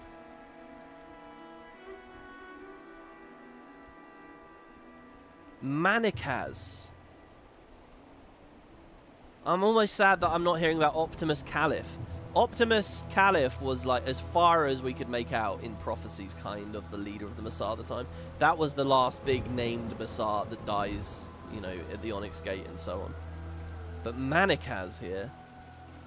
This really makes me want to go back to Secret of the Obscura and do all those side achievements.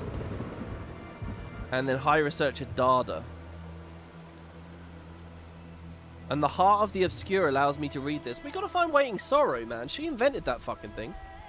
That was awesome. I'm so glad I chose to do this. That wasn't even a part of the collection. That wasn't even a part of it. I'm gonna do this Messiah Relic because... Oh my god, this episode's been... This has been very good. Should probably cut those elementals Oh, down. Lyhr could be Mabon? Oh, why would... camp. But the name change?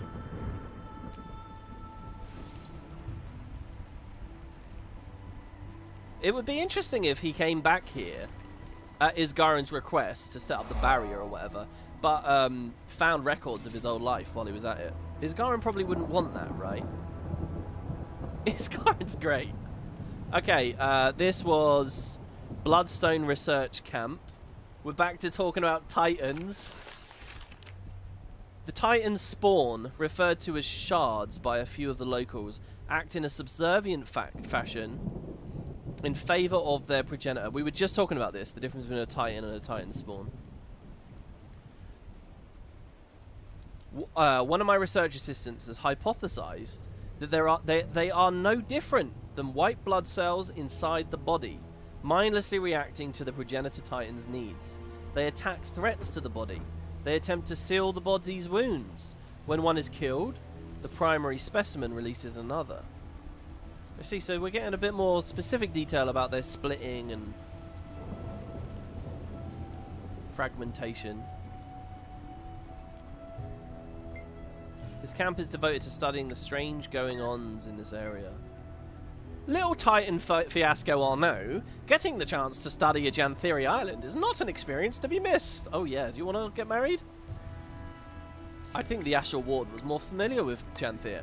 Enough. Given the wait. You're not shutting me down. You're saying enough. Given the complex history here, Janthir was Mabon's domain. What did all he teach you about it? He told us about the city. How he came after the first Titan emergency. They killed all the Messiah inside. What? I'm too busy trying to do a stupid Asura voice. Oh, I see. The first Titan emergency, I think, is the Flameseeker prophecies. I think that's what they're saying. Yes, okay, so remember, alright, a lot of this happened off screen. So let's just be clear. Vizier Kilbron tricks you to opening the door and unleashes the Titans. You go, oh fuck, what have we done? You kill the resurrected Rurik. You kill Vizier, kill Bronn. But he's already sent Titans all out with the express intent to destroy all the Masat. So the Titans wipe all the Masat out, and then you're left with Titans. So Glint tells you at Droxforge, you know, okay, let's deal with the Titans. So then you kill the Titans. But basically, off-screen, the Titans wipe out all the Masat. One of these portals at the end of Prophecies will have taken Titans up here, and they will have killed everyone here. That's presumed to have happened. There was no cutscene, there was no dialogue, but that's the way, that's what happened. And so it's really useful for us to hear this. That's what he's talking about, I think.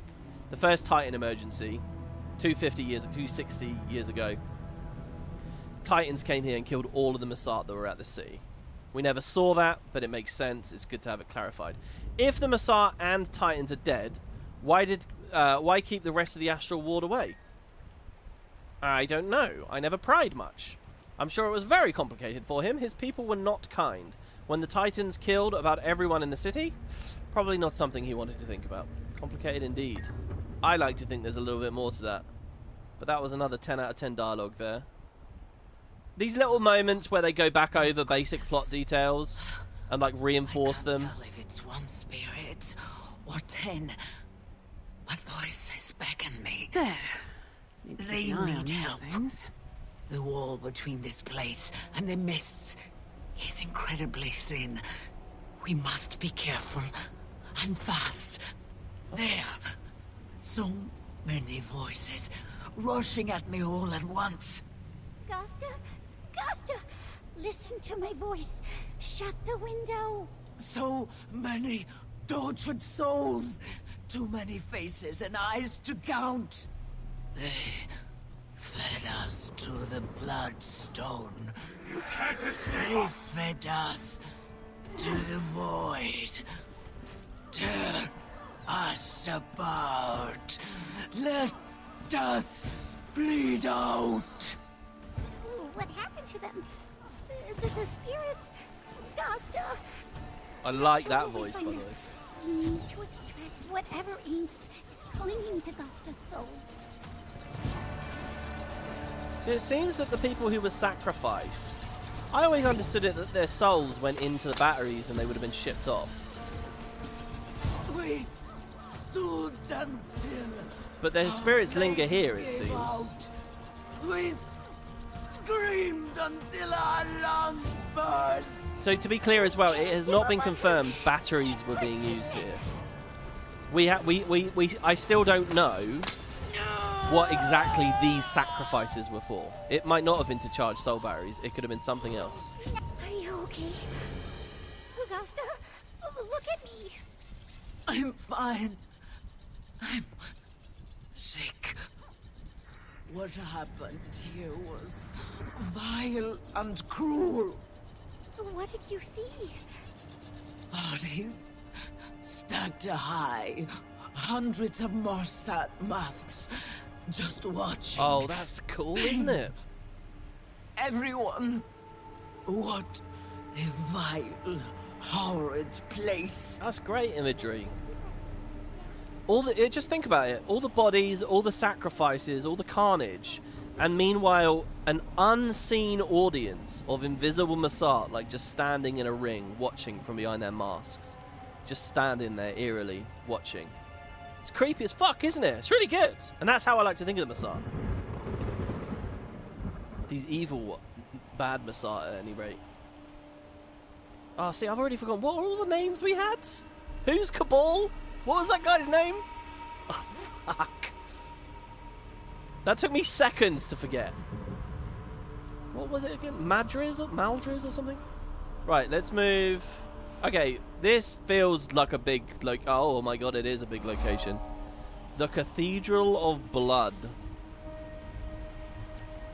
Manikaz, that was it. Yeah, Manikaz. I think it would be an amazingly cool twist for it to reveal Mabon was one of the worst of them prior to his ascension.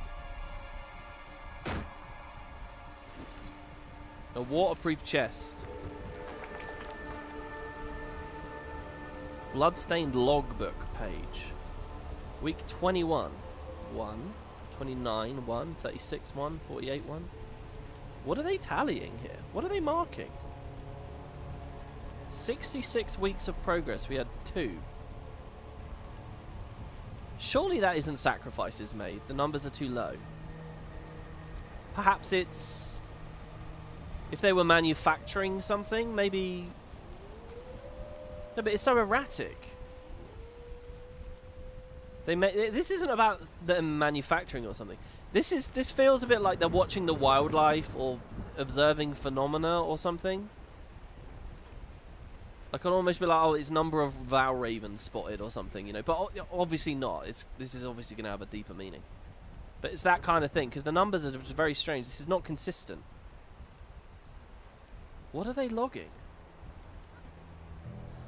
Oh! I just had another really obvious thought. Let's say they're sacrificing people at a bloodstone. What if they're fucking with people's souls, right? Just like fucking with people's souls makes titans. What if they were charging soul batteries at this and they had an experiment to make their own titans here? The Masat feared the titans. They viewed them as the instrument of their own destruction. But what if they were trying to make their own? Titans of their own to fight the titans that were prophesized to destroy them?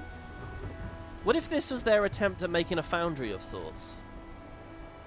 And then this is logging the number of titans that they've been able to make? Maybe? They're making titans out of the Critons? Because there's got to be something that connects all of this to the current titan situation. And it seems too much of a coincidence. This is all souls, souls, souls. So I love that idea as well. I don't know whether that will come to fruition. This almost feels like a jumping puzzle, by the way. Oh yeah, somebody clarified that the jumping puzzle in the first map near those trees is not too major, but it is a thing. So we will go. I think we just need to climb more trees and do that achievement, basically. And I think it was specified to me that it's a good idea to do that daily. Oh, do we get to go indoors? Another cache, but again, no keys. It's a bit, it's pretty underwhelming exploring this place, not able to open any of these. Fuck, there's nothing to interact. I mean, it's cool. Here. I almost want to sky scale to the peak of that, but I don't think I can. Any interiors? I mean, we got info, I guess. We got a logbook. Oh, look, there's a thing. Here we go. Another way. Is that the same chest we were just at? It says waterproof chest again.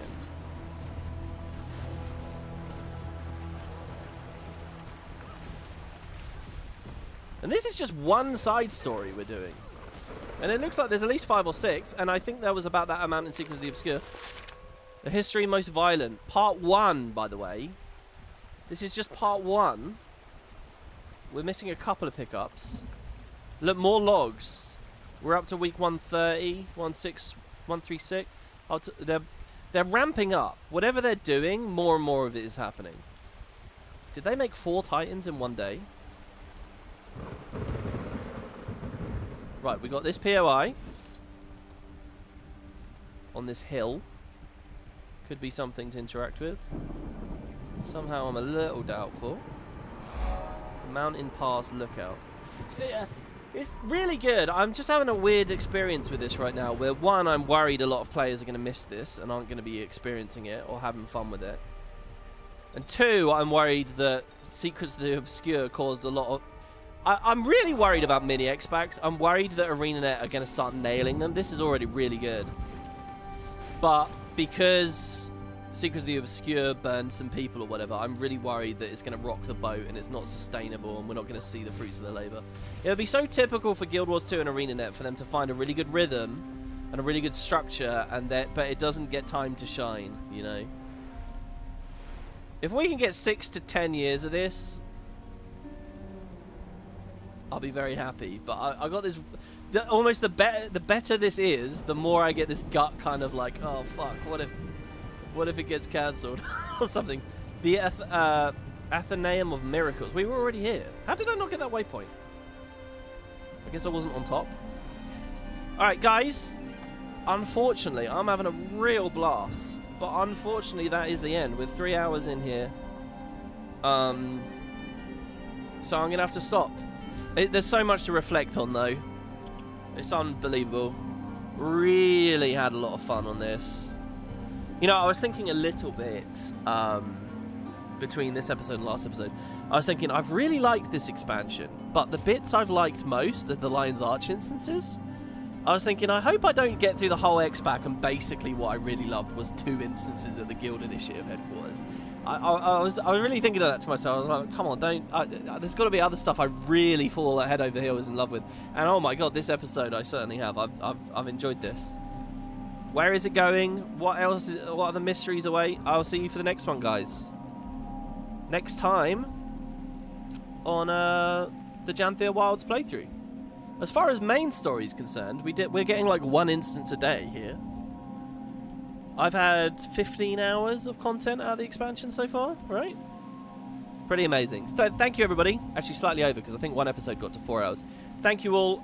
It's been a blast in live chat. If you guys want to talk shop about any of this, either to me specifically or just in general, feel free to come to the Discord. You can drop YouTube comments. I'd really love to read some walls of text there. But also in the Discord, there is a spoiler channel. So if you've beaten the story, if you're just getting your teeth sunk into this, there is a spoiler channel. I'm not in it at the moment because I don't want to, you know, ruin things necessarily. But yeah, good stuff. Thank you, everybody. I hope you enjoyed yourselves. I'll see you tomorrow for Final Fantasy VI. Where there's also a lot of really cool stuff going on. I don't know if you guys got the last episode there with Shadow. Thank you for the couple of donations. Speaking of which, there was one there. Thank you very much, Escherman. And it's been a blast, guys. Take care of yourselves now. And I'll see you shortly. Bye-bye. Let's wave. I might be on a new character next time. Not sure.